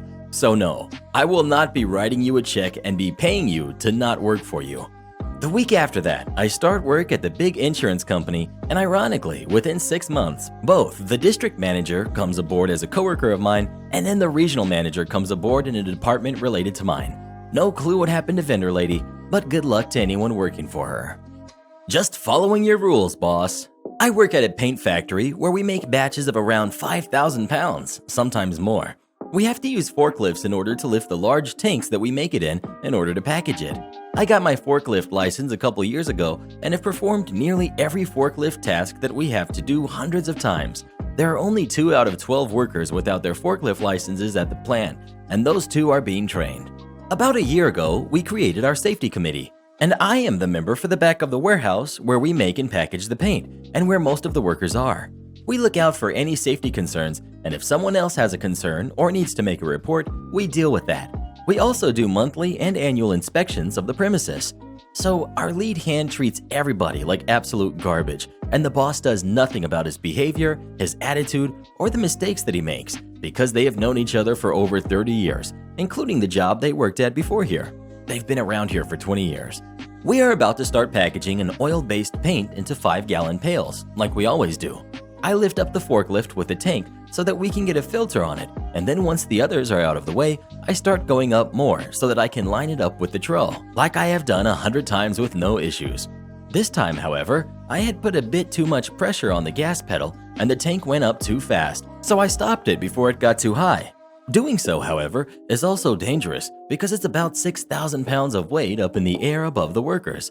Stopping it too fast could tip over the forklift and the tank of paint, causing possible heavy damage and possibly injuring someone. Getting it too high could also have the same result, so I slowed it and let it sit for a moment just to make sure everything was stable. The tank was not too high, the forklift didn't tilt, wobble, or make any bad sounds, and everything was perfectly fine. Lead hand backs up with his forklift in the other room and sees me checking it and begins to chew me out. I'm used to this, as are most other coworkers, because he will yell and scream and get upset at anybody who does anything even minutely wrong or in a different way than what he has done for 20 years. He repeats himself multiple times, telling me why it is unsafe, which I had already acknowledged, and stated that I realized what I had done and what negative effects it could have had. He goes back to the other side and then comes over once more to repeat it a few more times. All I can say is, I am well aware, as I continue getting everything ready for packaging. He takes this as if I personally hurt his dog, goes to the boss and tells him the forklift's back tires were lifted off the ground and that we had to stabilize it, otherwise it would have fallen. The other 2 members of the safety committee start an investigation, talking to the guys that were there. Only one had seen what happened, and he stated that everything was fine and that we didn't need to stabilize, nor did the tires lift off. A week later, we start getting the packaging ready, and I get onto the forklift to get it prepared. Lead hand comes running over, saying that it's a safety issue and that he is driving. I tell him I'm more than capable, and his response is that he needs me, not the other 3 guys standing there who normally do it, to guide him forward.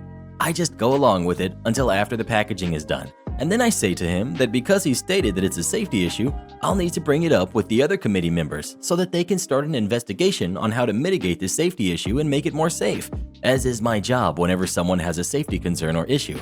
His response is aggressive at first, telling me he doesn't care, that it's already done, go ahead, etc., until he tells me that the boss told lead hand that he was to be the only one lifting up tanks from now on. I tell him that's fine, but I still need to bring it up with the committee since he stated it was a safety issue, and he just grumbled and walked away.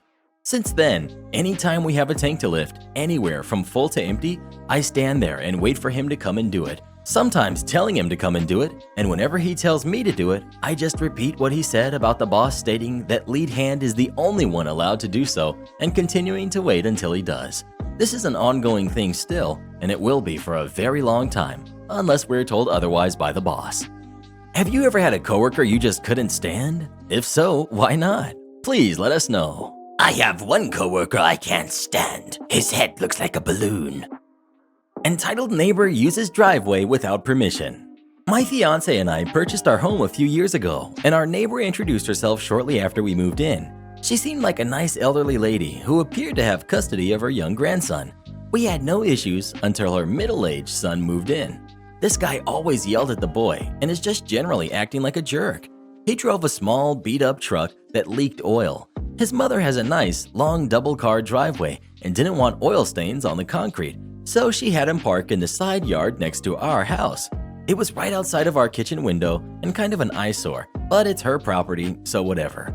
We assumed that her son would drive through their yard to his parking spot, but apparently that was too inconvenient. Instead, he decided to back into our driveway and through our yard to get to his spot. We were always at work when he did this, but we caught it on our camera. Our driveway is gravel and isn't in the best of shape. Her son would take off too fast and throw gravel everywhere. After a couple days, he started to leave a rut, so my fiance went over there to ask him to stop. The mother answered the door and seemed annoyed by our request. Her son parked in their driveway after this, so we assumed that was the end of it. Well, while I was at work the following Friday, I received a motion notification from one of our cameras. I check it, and sure enough, I see her son using our driveway once again. After work, I passively-aggressively decided to park my car at the end of our driveway. The entrance is only big enough for one car, and there's a deep ditch on both sides, so I knew her son couldn't get out that way. We were planning on staying in for the weekend, so I wouldn't be moving it again until Monday morning. On Saturday, we were doing yard work out front, and the son came out with his dog. He gave us a dirty look, but didn't say anything. I figured he got the message. We woke up around noon on Sunday to a bunch of notifications from our doorbell camera. I pull up the video, and I see the neighbor's son absolutely fuming. He rang our doorbell 5 times and stood on our porch for 20 minutes. The whole time he was throwing his hands up and muttering about needing to leave. He actually expected us to get up, go outside in the pouring rain, and move my car so he could use our driveway to get out. He must have driven through his mother's yard to leave because his truck was gone. After that day, he never said anything to us and only parked in her driveway, so I guess he learned his lesson. The thing is, if he would have asked us first, we might have worked something out with him. But instead, he wanted to act like an entitled jerk. What would you have done in this situation? Would you have let him use your driveway or not? Please let us know. I would have conveniently left some nails out there, bruh. Crazy entitled lady loses it on me when I take a charity book. My partner and I are very avid book readers, especially since we've had a lot of home time due to current circumstances. Whilst I normally download mine to an ebook, my partner likes to buy traditional paperbacks. We normally would buy in shops, but have recently bought most online. To save money, my partner swaps books with nearby neighbors and friends. She's a carer, so also shares with the people she cares for, so there's a fair number of books being shared around. At some point, everyone has read all the books, and we would usually take them to a charity shop. Unfortunately, most are closed at the moment, so we now have a bag full of books and no one to give them to. So today, I learned of a local grocery store that has a charity book rack where you can leave the books on a rack and a few honesty money boxes to donate to said charities if you take a book from the rack. I needed some groceries, so I decided to take the bag of books with me, and so this is where our story starts. We've got me, we've got store assistant, we've got crazy entitled lady, and we've got the manager. I enter the store and see the store assistant. Me, can you tell me where the charity book rack is, please? I have a large bag to drop off. Assistant, it's in the corner of our store near the entrance. I'm the only one here at the moment, but if you leave the bag there, I'll sort it out later. Me, if you're busy, I'll just empty these books onto the rack and use my bag for groceries later. Oh, thanks, it saves me a job. So off I go to the book rack and empty about 200 pounds worth of books, and as I'm not busy, I had a look at what other people had brought in. Now there's one bad thing about ebooks, and that they don't have technical manuals. Someone had brought in a manual on how airplanes work, and I thought I'd take it to read. I check my pockets and realize I have no money on me, only credit cards. Oh well, I brought plenty of books in for charity, so I'll take this and tell the store assistant about it when I pay for my groceries. Enter Karen. I sensed some presence had been watching me for some time. A large, middle-aged Karen, dressed in a leopard skin dress, had appeared and was trying to get to the rack. I had been stacking for a while, and I thought I was in her way, so I moved to one side. She just stood there and stared at me. Then out comes this piercing voice that still sends shivers down my spine as I write this. Karen. Who are you? And what are you doing to my books? Yes, she did call them her books. You don't work at the store, so you shouldn't be playing with my books. Me. Ma'am, I just brought a load of books here and put them in the rack as the assistant couldn't leave her till. Karen. I don't give a crap what you are doing. You shouldn't be playing with my books. I buy lots of books from here, so leave my books alone. She then notices I have a book in my hand with my bag. What are you doing with my book? I watched you. You haven't paid for that, you thief. I'm getting the manager now. Manager! Manager! Now I'm a bit confused, as these are charity books, and the minimum contribution on the boxes states 50 pence a book. So I'm not really stealing after just dropping off 200 pounds in books. Karen then stomps off, and a few minutes later appears with a manager. That's him. He took the book but hasn't paid for it. I want him arrested. Manager. Ma'am, calm down. I can't do anything as he hasn't taken anything from this store. Karen. Yes, he has. He's taken that book without paying for it. I work for that charity mentioned on the honesty box, and he has not paid. Manager: Is that true, sir? Me: It is true. I only have credit cards, so thought I would be okay as I've just donated a large number of books. See, he's a thief. He's stealing from my charity. Get the police, now. Manager: I'm not getting the police involved for that small a sum. Sir, what does the donation say on that box? Me: Minimum 50 pence, sir. Manager then rummages through pockets, pulls out 50 pence in small coins, and puts them in the box as Karen watched. Manager: Now, ma'am, as you've hassled my customer over your charity, I'm going to ask you to leave now. Karen goes quiet, turns around, and slinks out of the store with her tail behind her.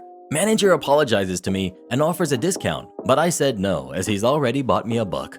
I bought my groceries, assistant thanks me, and I go home. Not the most dramatic of stories, but she did make me laugh. Next time I'll wait for the charity shops to open.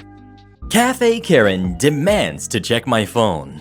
I, 26, female, was in a cafe recently doing my work. Restrictions have loosened, so it's allowed, and I was using my phone to scroll through social media. I was holding my phone upright because I have bad posture, so I slouched like a turtle, and was minding my own business when this lady comes up and tells me to stop taking pictures of her. I wasn't. I told her I wasn't, but apologized if it seemed that way, and I explained I was just using my Instagram. She insisted that I was and demanded my phone to prove that I didn't have any photos of her. This may have been the part where I was the jerk. I told her no, and she said that if I hadn't taken any pictures of her, then I wouldn't mind. I told her it's a total invasion of my privacy, but if she still had an issue, I don't mind showing her my gallery in the presence of the cafe's manager. She then started to scream at me, claiming I'm stalling to delete the photos of her, but I stood my ground and refused to let her have my phone. Long story short, the manager of the cafe got involved and told her to leave. Her date, who had been sitting there the entire time, called me a jerk and left with her. My other friend, who was with me, told me that I was the jerk because I should have given her my phone to shut her up and avoid a scene. My reasoning was I don't know her, so I don't know what she's going to do with my phone, and I had offered her a peaceful compromise. Get the manager involved so there's a third-party witness, which she rejected. So here I am asking you guys if I'm the jerk. Edit. Okay, so this is blowing up much more than I expected. Just to answer some reoccurring questions. 1. I wanted a third party, the manager, to be involved because I didn't want her aggression to escalate and result in her snatching my phone, eventual screaming, and more accusations. 2. I did not involve the manager in the end. Her screaming did. 3. The private photos on my phone are office documents that my boss is alright with me keeping photos of, but doesn't want shared out in public. 4. There's a lot of incidents in my area where people steal phones using similar ruses, so I didn't want to risk it. I'm posting here because my social group is split on whether or not I'm the jerk. The cafe I was in actually had a notice that said they had in-house photographers who would be taking pictures for their social media app, and I did not intentionally point my camera at anyone. I had been looking downwards at my laptop, so my neck decided on its own to go to turtle position, so my phone ended up upright. I try to consciously tell myself to point it downwards, but I'm human. 8. I understand the concern a lady would have. I've also been on the receiving end of creeps with phones. That's why I offered to show her with the third party present. I also wanted a witness to confirm I did show my gallery and there was nothing there. Edit 2 to clarify. I understand the concern towards privacy and the prevalence of creeps out there. That's why I wanted a third party involved, in case she got more aggressive and accusatory and even snatches my phone. I don't need anyone else DMing me trying to get me to see her perspective. I do understand. That's why I was alright with letting her look with the presence of the manager. I didn't do it on the spot because she was getting aggressive, and despite me standing up for myself, I was scared. Just to put it out there, I did not demean/invalidate her concerns. I have banking apps and e-wallets on my phone, so yes, I was also scared that my money would disappear once I handed it to her. Yes, my friend is somewhat the jerk. She has apologized and we're still friends. I was told I'm thoughtless and disrespectful and the jerk for not being considerate of others when I hold my phone. I'm sorry I'm human and forgot to point my phone downwards. My neck was tired from using my laptop. Some of you out there are thinking I'm male. I'm not. Well, what do you think? Is OP a jerk for not letting Karen go through their phone or not? Please let us know. She should have just snatched it away instead of asking to see it. This Karen needs more training. I got my patient busted for cheating by just doing what I was told. This happened back in 2009. I was working part-time at a doctor's office while I was in nursing school. I was one of the receptionists and did all of the filing and cataloging and such. It was boring work, but the doctor, my boss, guaranteed me a job after nursing school, so that's why I did it. This particular doctor was an orthopedic surgeon. We had lots of patients coming in for MRIs, CT scans, and x-rays. This one particular patient, Frank, was scheduled to have surgery in a couple days, and he needed to come in and pick up his MRIs and x-rays from our office and bring them with him to his procedure. Yes, looking back at how backwards things used to be is so frustrating. All these things are 100% electronic now, and even back then they were too, but my boss was old school. So anyway, I called Frank to tell him to come pick up his images, but he didn't answer. I called him again during lunch, but still no answer, so I left a message. The following day I called him again, but still no answer. It was imperative that Frank got his images, or else he wouldn't be able to have his surgery. So I looked in his file to see if he had any other contact information. He listed his home phone number as well as his wife's cell. I called his house and left a message, and I also called his wife, Amy, but she didn't answer either, so I left her a message as well. The office manager, Diane, told me to just call whoever was listed in his emergency contacts, because if Frank didn't get his images and missed his surgery, then she would have to deal with a whole new stack of paperwork to reschedule him, and she didn't want to be bothered. I looked to see if there was an emergency contact, and Frank listed a woman named Helen. Relation to patient? Girlfriend. I told Diane I didn't want to call Helen when I had already left a message for Amy, as it would put me in an awkward position. Diane said that as long as the patient listed them as an emergency contact, I could call them. She also said that it's not uncommon for couples to be separated but still legally married for insurance reasons, and that this could possibly be the case for Frank and Amy, which I guess made sense. I really wanted to believe that no one would be stupid enough to put their secret lover as their emergency contact. I didn't want to get fired for being insubordinate, so I called Helen and she actually answered her phone. I was secretly hoping she wouldn't, and told her Frank's images needed to be picked up prior to his surgery. She came by during lunch, got the images, and then left. I immediately called Frank again to let him know that Helen picked up his images and to not worry about it. But this fool wasn't answering his phone, so I left him another message. A couple hours later, Amy called back and said she wasn't able to answer before because she was teaching, but she got our message and was coming to pick up Frank's images now that school was done for the day. I told her that the images had already been picked up. I tried to be as vague as possible. Amy, who picked them up? I know Frank is still busy at his office and hasn't had the chance to come get them. Me, again, trying to sound really vague. We called someone from his emergency contact list. Amy, was it his brother, Steve? Me, at this point I'm really nervous. No, not his brother. Well, then who? Me, Helen. Amy, who is Helen? I don't know anyone named Helen. Me, I'm not sure, but since she was on Frank's emergency contact list and no one else was answering their phone, we called her and she already came and got the images. Confused, Amy hung up. The following day was Frank's surgery. The day after Frank's surgery, my boss jokingly asked me, "What the heck did you do to that guy?" He came in all upset at me, saying that my secretary told his wife about his other girlfriend. I told my boss what happened and that Diane told me to call the girlfriend, and he understood. Diane tried to throw me under the bus by saying I didn't tell her that Helen was Frank's girlfriend and that I had told her Helen was just a friend and that she never would have given me the green light to call a patient's mistress. But I reminded her in front of my boss that she had said it was possible for Frank and Amy to be married but separated. This jerk was trying to cover herself because she probably thought it was some kind of HIPAA violation, but nothing ever happened. I was 18 years old at the time and just did whatever my superiors told me because I was really thirsty for job security after college, but I ended up not working there and went to work at a hospital instead. Am I the jerk for asking my nanny who's employing who here? I've had a nanny for 6 months. For the most part, I like her. She's great to the kids, 18 months and 5. But recently, I feel like we've had some issues where she's crossing boundaries. I don't mind getting advice, but I also feel like my house isn't being respected. For example, my kids' rooms are pretty much toy-free outside of their comfort objects. I want the rooms to be a place of rest, not playing.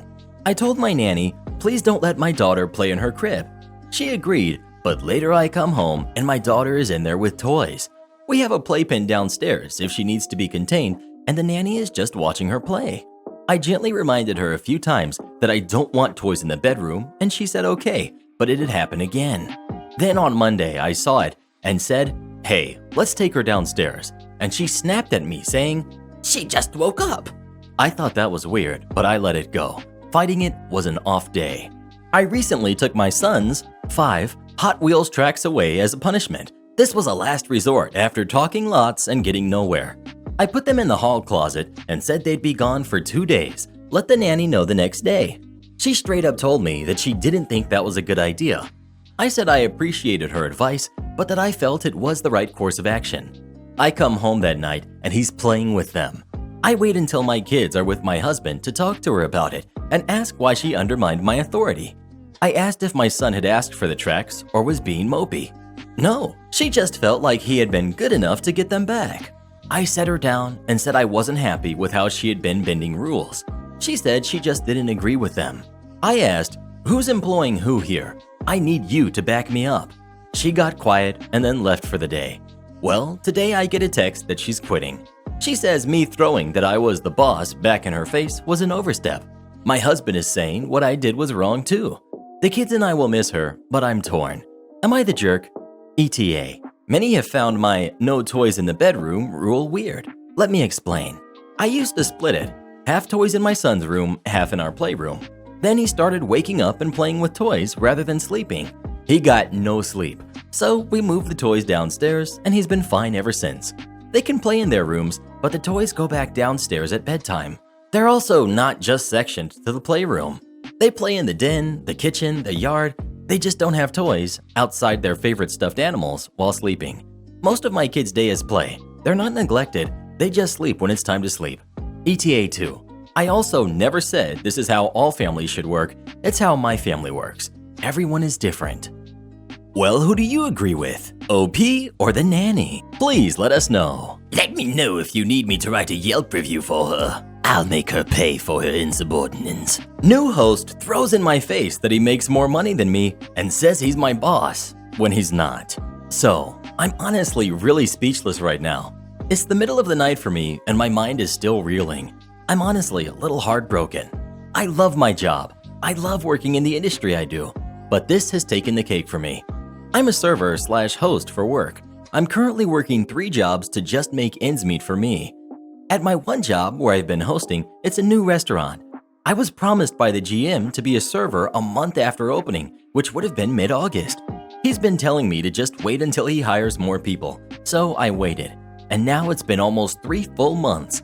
We hit the 1-month mark when we finally hired a new host. We have 3 girls, but they can't work weekdays due to school. He was a slightly older man who was retired but enjoyed working. I trained him on the computer system we use, just like I trained all of our other hosts. I'm making $10 an hour. I was told by the owner 2 weeks in he wants to give me a raise. By the month time frame, I checked with the GM on it, and he said they want to raise the host pay, but can't at the moment. I'm like, okay, I get it. We're new, no big deal. I can make do for a little. Now the GM decided to make the male host the matter day. Essentially, he wants the host to check on tables and make sure the service is running smoothly. Now, being the fact that I'm the lead host, I make the schedule for us weekly. I make his schedule as well. I'm doing so. I noticed he was making significantly more than me when he was only scheduled 4 more hours than myself. I confront my boss immediately, and he tells me it's a glitch in the system, and no, he doesn't make more than me, but that the agreement apparently is how I either serve or have a raise. I shut my mouth because I know serving here would be good money. This was 3 weeks ago. Tonight, the host and I worked together. I set the floor plan up and went over it as normal with my manager. I'm running the floor as I always do, and the host is seating for me. Later in the night, he comes up to ask about a table who requested outside but booked inside. I have nothing for them outside, as we were booked out and it's a 5 top. We need 2 tables for it. The host proceeds to tell me that we just seat them at 1 table, which I would do normally, but I have another 5 top that is booked for outside, and I know they didn't want to feel cramped. I explain and essentially say no. He tries to tell me what I need to do. I veto him by explaining I spoke with the guest myself and our manager. The guest would have to seat inside, and if another table opens outside, I would happily do so. So my outside booking guest comes in, and I see that the tables I set aside for them were split. I go outside and ask the host nicely to put them back, please, as the guest doesn't want to be cramped. The conversation as follows. Him. Well, did you even really ask if they were okay sitting at one table? Me. Yes, I just spoke with them again and they said no. Like I said earlier, the other guest booked inside and made a request for outside. She made the booking after the outside was filled, so no, she has to come inside. And I spoke with her before and she said it's fine. I will admit, I said it a little harshly as my patience was running very thin. Him. Look here, girl. I'm the boss of you, and I make more money than you. You don't tell me what to do. Me. Excuse me? No crap. I know you make more, and that's BS. I've been here for 3 months busting my butt. Me and the other 2 hosts deserved a raise before you, and you're not my boss. I pretty much yelled at him without alerting guests. I went inside and went straight to my manager. We didn't speak much, but I made it clear I know what's going on. He unlocked the office to let me cool down as I was literally shaking. I've been busting my butt at this job. I trained all the hosts. I put my other job to the side to meet them first. When they cut lunches for the schedule, I started doing deliveries to make ends meet. My boss knows I'm going broke and lied to my face. And the fact that a man thinks just because he makes more than me that he's my boss? My manager told him to his face that he is not my boss. Only manager and owner are. And the fact he even thinks it's appropriate to throw that in someone's face? I couldn't believe it. I have an interview tomorrow for a better company. I have an outstanding reference from one of their own bar managers whom I worked with before. I'm willing to quit my job to start fresh and new. I don't like doing that. I always put my 2 weeks in, but I refuse to be any person's doormat. Edit to add. So I just left the interview, and the manager I spoke with absolutely loves me. She wasn't able to pull up my resume, so I was able to speak with her more in person in depth about my experience and my growth in the industry. She said she can't wait to pass me over to the general manager and to expect a call from them tomorrow or by the latest Monday. Yay! And from what she was describing to me, along with my friend, they foster a very family-positive environment. The owners are very involved and happy to train for positional growth, and I will actually have benefits at this job, which will be nice. Am I the jerk for being upset and leaving when my sister-in-law stole my pregnancy announcement? I, 36, female, found out that I'm pregnant. I'm overjoyed as I've always wanted a child of my own. I focused on my career in my life, and since I am single, I wasn't sure if having a baby would ever happen. I was excited to tell my family the big news. My older sister has 1 kid, my nephew, who's 7. My brother is married, but he and his wife have made it very clear that they will always be child-free. Last night we had a family dinner, and I thought this would be the perfect opportunity to share the news. Since this will be my only child, I wanted to make it special, and I also wanted to involve my nephew. I got a shirt that read, "This is what an awesome big cousin looks like." I slipped away with my nephew before dinner and had a special moment with him while I told him he was going to have a cousin. My nephew was very excited and put on the shirt. He put his sweater on over it, and I told him he could take the sweater off whenever he wanted at dinner. In the middle of dinner, he took off the sweater and waited for someone to notice.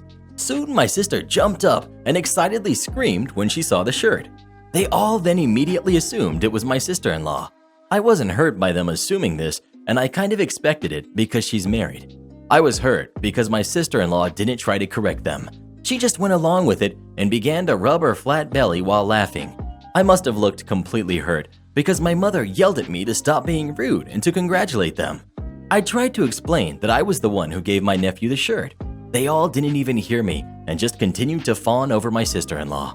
My brother stood frozen in shock, just asking his wife if she was serious. I got up and went home. I received multiple texts at this point from them telling me what a jerk I was for making this about me. They said things like, "It wasn't sister-in-law's fault that I was jealous." I didn't reply to anything and just cried myself to sleep. This morning, my sister-in-law must have finally let it slip that she's not pregnant. They have now all called me to apologize, saying that they just got caught up in the moment. They said I shouldn't have left the dinner and that it's my fault I wasn't clear enough that I was the one who was pregnant. My mom said I could have a redo dinner so I can get it right, and they will all act surprised. My sister-in-law sent me a message that said the way I chose to announce was how she wanted to do it if she ever got pregnant. She said that since she's not ever having a kid, that she just wanted to experience what the moment would be like. She also said I can have my chance at the redo dinner. I told them no, and I will not be doing a redo. Every single person has now told me I'm being selfish and a jerk because I won't let them make it right. To me, there's no fixing this. I will eventually forgive them, but I don't want to do a second announcement so they will feel better. Am I the jerk? Well, what do you think? Is OP the jerk or not? Please let us know. Karen tries to cut me in line, gets shut down. This happened to me back in the day at Wally World. It was a very busy day. My husband and I had just finished our shopping, so I was standing in line waiting to cash out. Now the lines were very long, really long. There's at least 8 people behind me, and I was probably at least the 4th person before the cashier in line. My husband stepped away to find some beverages for us to drink on the way home since it was still warm outside. This lady, our Karen of the story, was standing near the coolers that are near the registers. She was acting like she was looking in the coolers for something. She put her hand on my card as if to steady herself, so I moved my card back just a smidge so she could look in the cooler without having to touch my card. I tried to just ignore her. I'm not the type of person who likes to converse with people I do not know. I have severe social anxiety. She continues to look in the coolers, but lets go of my card. The line continues to move slowly, but I'm now at least 3rd in line. So you can understand, the Karen never said a word to me. She continues to look in the cooler as if she's looking for something. Now, for some ungodly reason, Karen firmly grabs the end of my card, holds onto it, yells to someone, and motions for them to come over. I looked over to see what looked to be a neckbeard. He was probably at least 6 feet tall, every bit of 300 pounds, and actually had a neckbeard. I really wish I was making this up, but I am not. Karen says to neckbeard, "Come over here, right here," as she motions for him to get in front of me. Now, this Karen never once said a word to me, nor did she even ask if she could get in front of me. I turned around and looked to see that there is at least 12 people standing in line behind me. Karen's neckbeard had a cart that was overflowing and was expecting to get in front of me without asking. I did the only thing that I could do. I pushed my cart forwards and said, "Nope, nope, nope." Karen takes her hand off my cart, steps back like I just ran over her foot, and stands there with a surprised Pikachu face, with her lips flapping open and closed. She then looked around to see if anyone would help, looking panicked as if she needed help, but no one would help her. I happened to overhear the lady behind me say, "Darn right," as she closed the gap between us. I also saw the man behind her as he moved forward to close the gap. He was just shaking his head. I heard a few chuckles from the crowd that was watching all of this. No one was going to stand up for Karen. An injustice had been done to her, but no one was going to help her. Neckbeard then says to her, "But Mom, the line is long. Where do I go?" Karen just says, "Let's go down here," and walks away with Neckbeard. I never laughed so hard in my life. I could not believe that I acted so quickly to stop her. Proved to my manager that it's better to warn customers of closing time. I used to work at a store that was open until 2 a.m. every night of the week. So as you can imagine, when 2 a.m. rolled around, I was always ready to get out of there. Around 1:45 a.m., I would walk around and let each customer know individually that the store was closing in 15 minutes and ask them if they needed help finding anything before then. I did this for about 4 months working there and never had a problem, other than the occasional super rude customer who would completely ignore me and keep shopping until like 2:30 or 3 or whatever. Or occasionally, especially on weekends, drunk people would come in after 2 a.m. and just ignore that we were closed because we weren't allowed to lock the door or turn anyone away. Usually I was alone by 1:45 since business really slows down, but one night my manager was still there. When she saw me go up and tell customers the store was closing in 15 minutes, she was mad. She told me I could never tell a customer the store was closing. She said it was incredibly rude and put too much pressure on them. Fast forward to a few weeks later. I've still been giving customers a 15-minute heads up because frankly, I don't think it's rude to tell someone your store is about to close, especially at 2 a.m. Here is when I see my opportunity. A lady had come in around 12 a.m. She seemed pretty out of it and was wandering around the store aimlessly the whole time, but occasionally bringing something to the counter, asking me to hold it, then coming back and asking me to put it back because she changed her mind. I had the feeling she could spend all night wandering around the store, so I decided that this would be the one customer I wouldn't warn about closing. 2 a.m. rolls around and I say nothing and I proceed to say nothing all the way until 4:45 a.m. when she finally leaves the store. I literally got a call at 8 a.m. the next day from my manager, furious that I had closed the store almost at 5 a.m. I innocently told her that the lady was still busy shopping the whole time, and I remind her that it's extremely rude to tell a customer the store is closed. The next night when I went in for my shift, they had made the 15-minute warning a universal rule. We were all supposed to warn customers the store was closing.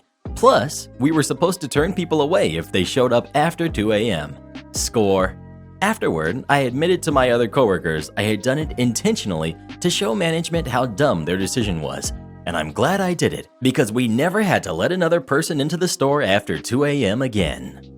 Entitled mom demands I buy her and her kids food. Just putting this out there that if I knew beforehand that this entire thing would happen, I'd still let it happen. There's a local burger place in my area that I visit regularly. It's normally empty during the week, but on this day, for whatever reason, there were a few more people in there than usual. I was with a close friend, we'll call him Carlos. I just wanted to hang out with him and get some food.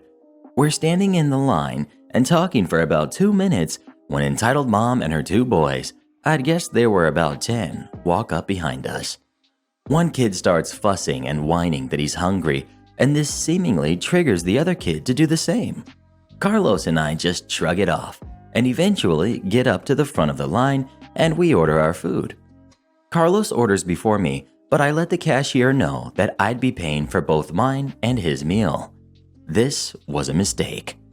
Before I even get my wallet out, entitled mom shoves me out of the way and says, "I'd like to add to his order," and proceeds to order over $40 worth of food for her and her 2 kids. I asked her what she thought she was doing, and she said, "I saw you pay for that guy, Carlos, so I'm sure you wouldn't mind buying food for a single mother and her 2 kids." Normally, I would have considered that if she, asked first, but who in their right mind thinks it's okay to do what she did? I tell her that I won't be paying for any of her food, and that she's setting a bad example for her kids by trying to get free stuff from people. That comment upset her, and she started getting all up in my face. I'm not sure if that was meant to intimidate me, but I'm 6'2", and that lady was no taller than 5'5". She raised her voice, saying, "Don't you dare tell me how to parent my kids. You have no idea what it's like being a single mom and raising 2 boys on your own." I retort, saying, "Yeah, you're right. I don't know what that's like. But I wasn't the one who told you to get knocked up. Twice. So I really don't want to hear your single mom excuse for being a jerk." "Who the heck do you think you are talking to me like that?" The guy who up to 2 minutes ago you had no problem trying to spend his money?" "I work 2 darn jobs to provide for my kids, and you think it's okay to stand here and disrespect me?" "You disrespected me by cutting in front of me and assuming that you'd get free food from me. I don't know what world you're living in, but you need to come back to Earth." "Me and my kids are hungry, and you can't even be nice and help us out?" "You literally ordered $40 worth of food for yourself and 2 kids at possibly the cheapest place in town. That isn't just helping out. And you and your kids being hungry still doesn't make you entitled to free food. You pay just like everyone else in here." Entitled mom stopped shouting. "I don't have any money. How would you feel if you were in my situation?" "Listen, lady, you're not getting free food off me. If you just asked, I would have been more inclined to be nice and help you. But you clearly think that being a single mom with 2 kids is supposed to make everyone around you do whatever you say, and the world doesn't work that way. So pay for your own food and stop wasting my time."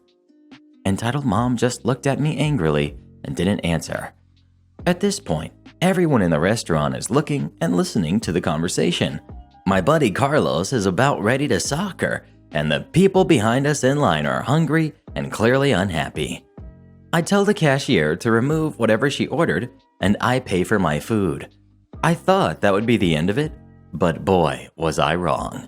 Entitled mom orders her food again after, and angrily forks over the money she clearly had and pays for all her food. Carlos looks at me and asks, "What the heck just happened?" To which I respond, "Your guess is as good as mine, bro." We get our food and are about to leave when entitled mom shouts out, Those two guys harassed me. and we turn to see the manager of the restaurant. She goes on to say that I harassed her and she wanted the cops called on me immediately. This lady clearly forgot that the entire store witnessed the entire thing and no one was having it any longer. I didn't need to say much to defend myself to him before the entirety of the store started shouting and screaming at her for holding up the line and falsely accusing me of things. I'm pretty sure the lady got scared because without collecting her food, she took her 2 kids and ran out of the store. Carlos and I looked at each other and started dying of laughter, and a few other people did as well. We apologized to the manager and everyone else for the inconvenience and left the store. We haven't stopped laughing about it since then. Karen left me to babysit all night while she partied, was furious when I billed her for the extra time. I got asked by a ton of people for more stories about my entitled sister, so here's one for you. Remembering this one, it still irks me to this day all these years later. This happened when my nephew was just a year old, so like 7 years ago. My sister, entitled mom, asked me to babysit my nephew for her and brother-in-law for a few hours so they could go to the Mardi Gras parades together. I said I was making plans that night, so I couldn't, but she begged me to help her because they had not had a date night since nephew was born, and they needed some time alone together as a couple. I begrudgingly said I would, but only if they paid me $15 per hour, because watching a baby is hard, and I turned down plans for this. Me, sis, and brother-in-law all agreed on that, so I was set to come over there Saturday night. I showed up at 5 p.m. Parades were to start at 6 p.m. I think, and they both said they would be back no later than 10 p.m., so $75. I was allowed to watch TV, use their Wi-Fi, and eat and drink whatever was in the fridge, but sis said I better not go nuts on their food. Wonderful jab at my weight. Thanks, sis. Then brother-in-law comes in with nephew and hands him off to me. I make sure to reiterate they are both coming back at 10, and I ask for payment up front, but sis says they're going to have to stop at an ATM on the way back. They don't have any cash on them. I'm annoyed, but say alright.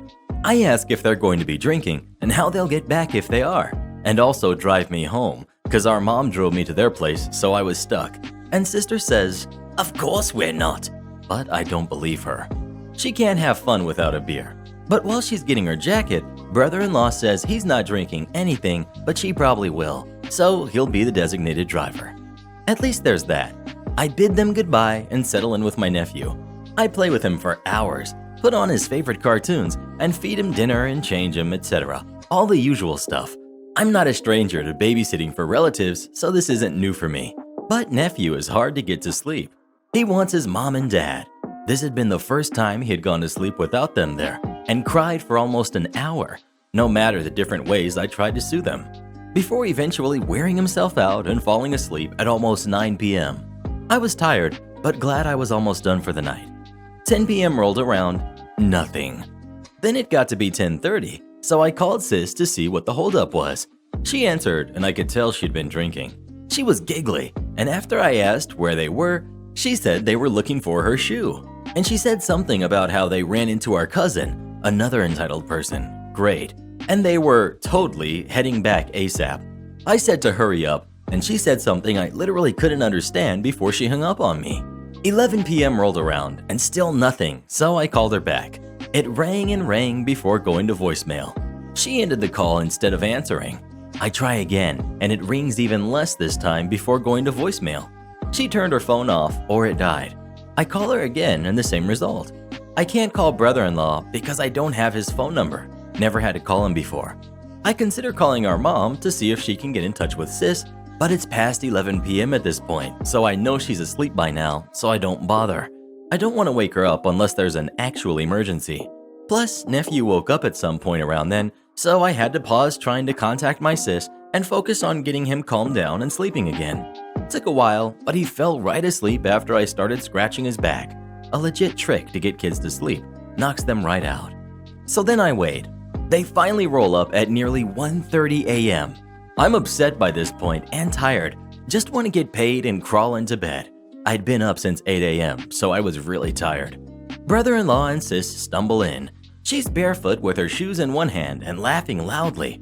I come ask them what took so long, and sis starts going on about how great a time they had, how they hung out with cousin, and she pulls these stupid unopened tubes of Mardi Gras streamers out of her purse, opens them, and then flings them everywhere, loudly talking about the stuff they caught, while I try to shush her.